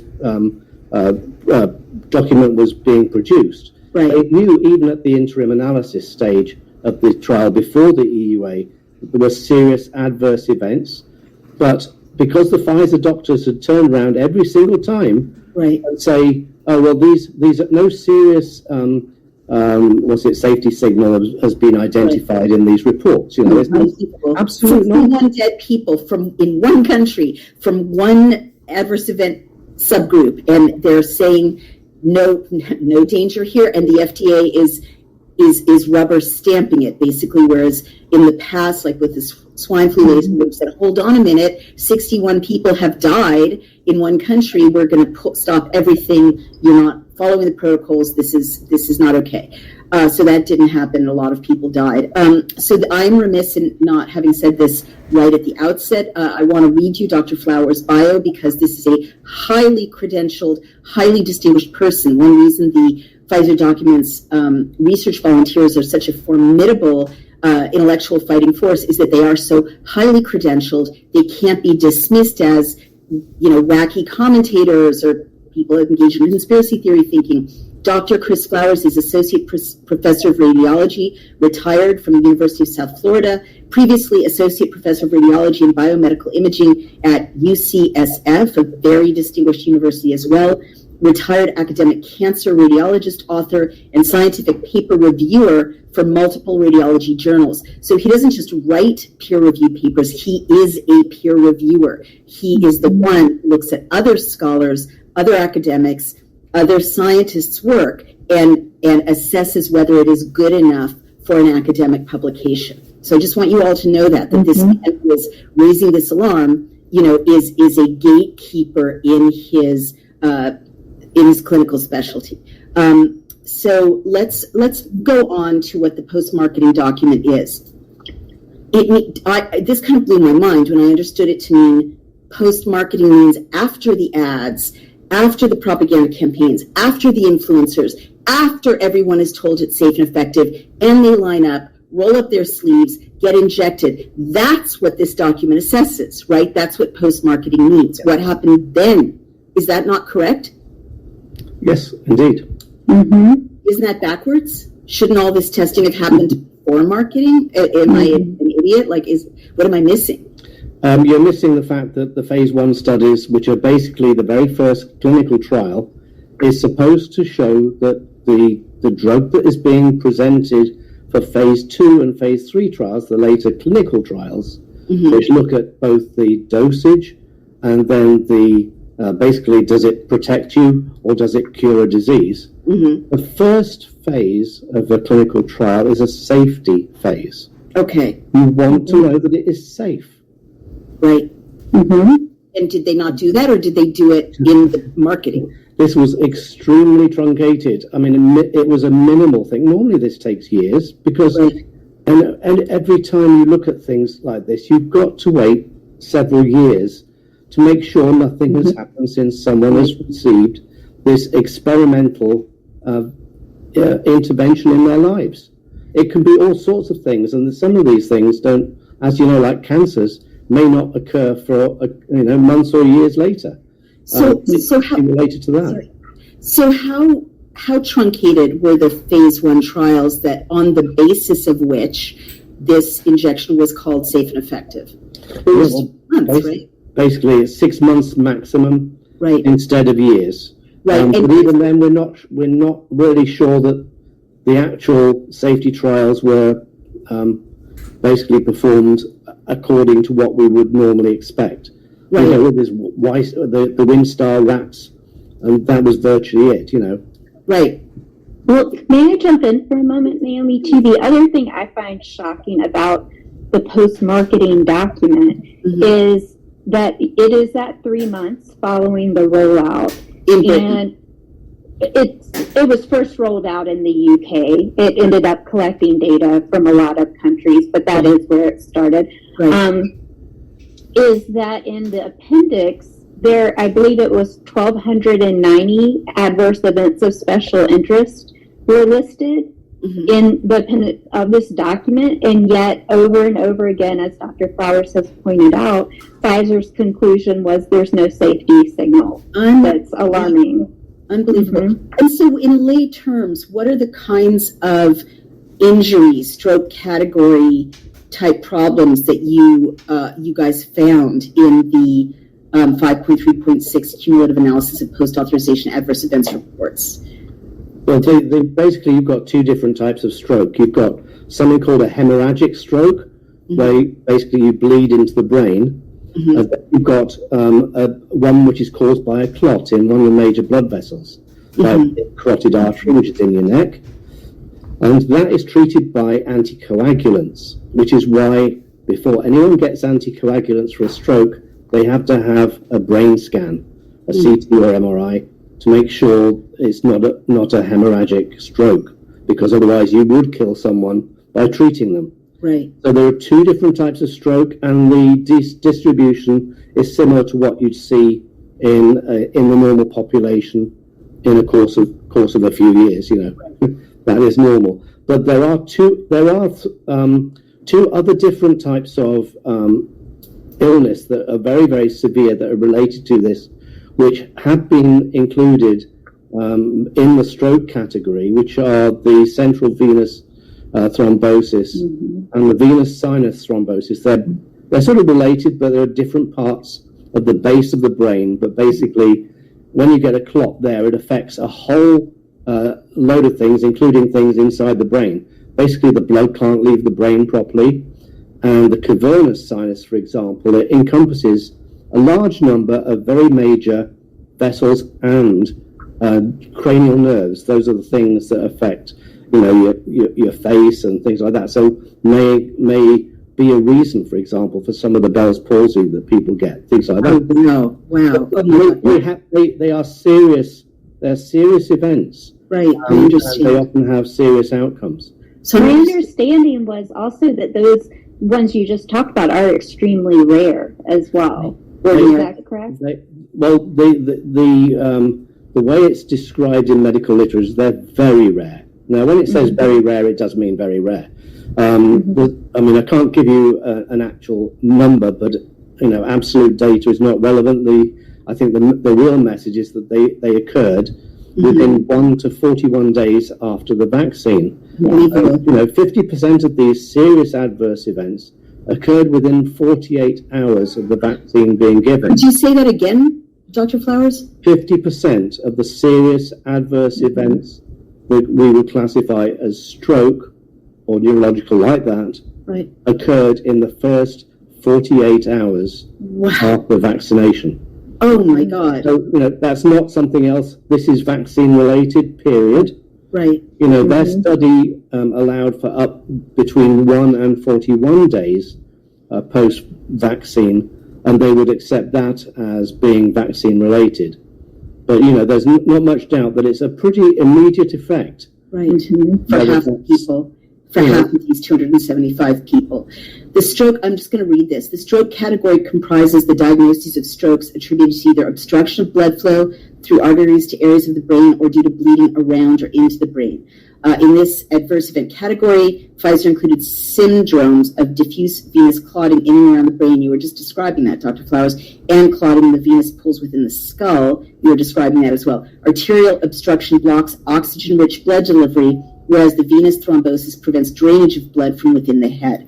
And then it goes on to say that there were 275 patients with 300 different events, and the team highlights the fact that this is only a 90-day period starting on December 1st, 2020. And remember what was happening December 1st, 2020. It was, hooray, the vaccine is here. Everyone can celebrate. You can't go to meet with your friends unless you have this injection. It's safe and effective. It's safe and effective. That was happening in Britain as well as in the United States. And that was remember there's another serious aspect to this as well, Naomi, is the population at risk from stroke and things are going to be the over 60s. Right. And of course, they were pushing the vaccine even harder for elderly people. Right. Almost like they were trying to get rid of the elderly population. So there you go, guys.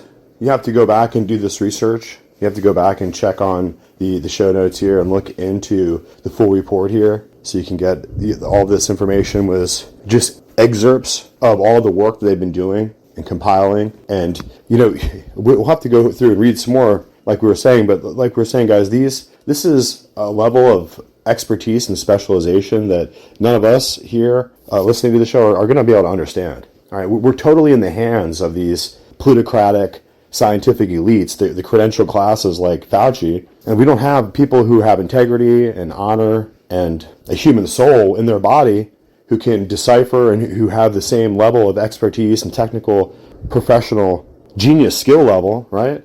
People who are going to be able to go through this and say, no, this is all wrong. I couldn't read through that data and tell you what the problems are. These people are so crucially vital, so priceless, so invaluable. Like there's no way to even put a number or quantify how important and how central for our future survival and for the sake of true history and an honest accounting of events when you fast forward into like 50 years into the future or to someday when they wanted this information to be released in 75 years and everyone would find out the truth, we can find out now. And it's because of Daily Clout, and it's because of our elite journalists like Amy Kelly, who deserves so much of the credit, right?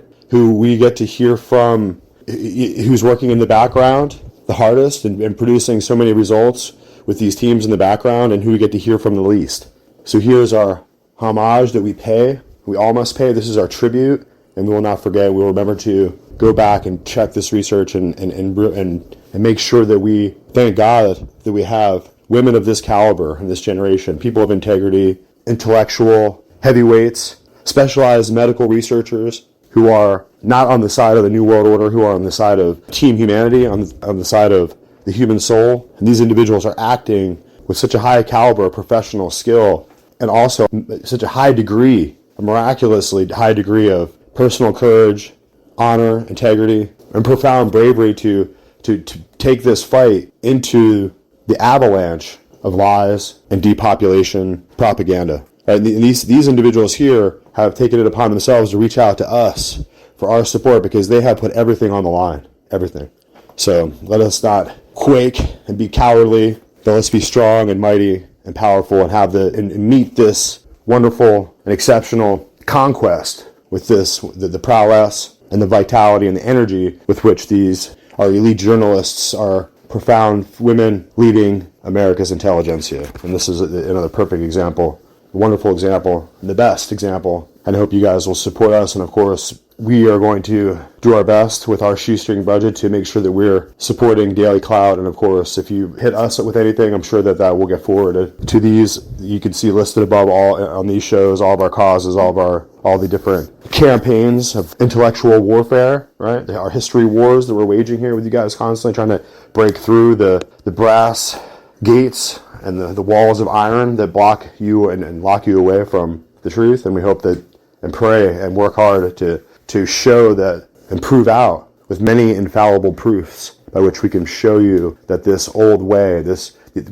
as this original doctrine, the original Christian sect of Jesus Christ and his disciples and all the Gentiles that they, like the centurion, and all the Gentiles around the world, that began to change and affect and to inspire with this Holy Spirit through the preaching of Paul, who went all over the Gentile world and spread this message, which is the same message that Rome spent its entire empire trying to stamp out for 300 years, right? And we represent that first order of Christianity, the first century Christianity, the first Christians, the old Christians of the way. And that's what we're here to bring you. We're here to bring you that message. That message will get you sent to the cross like Jesus Christ. That message of the old Christians of the way was the exact doctrine of Christianity you see written in the New Testament, the Brit Hadashah, that so many early Christians and Jews and believers of Jesus Christ would get sent to be eaten by the lions or by the animals in the arenas, like a sport for Roman citizens and publicans, all to watch and sit there and take in as a spectacle and cheer. But of course, that's how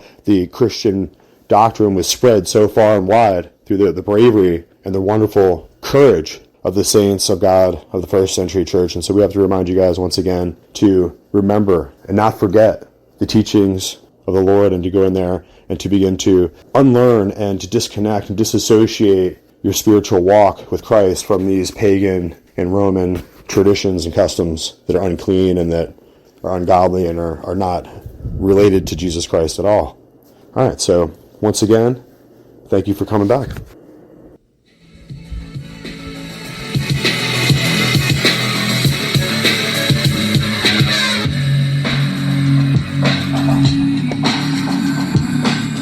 So here we are, guys. We're back with Wendy's Boutique, wendyslimited.com, and the hottest boutique couture online, boutique supremacy online, Wendy's Boutique.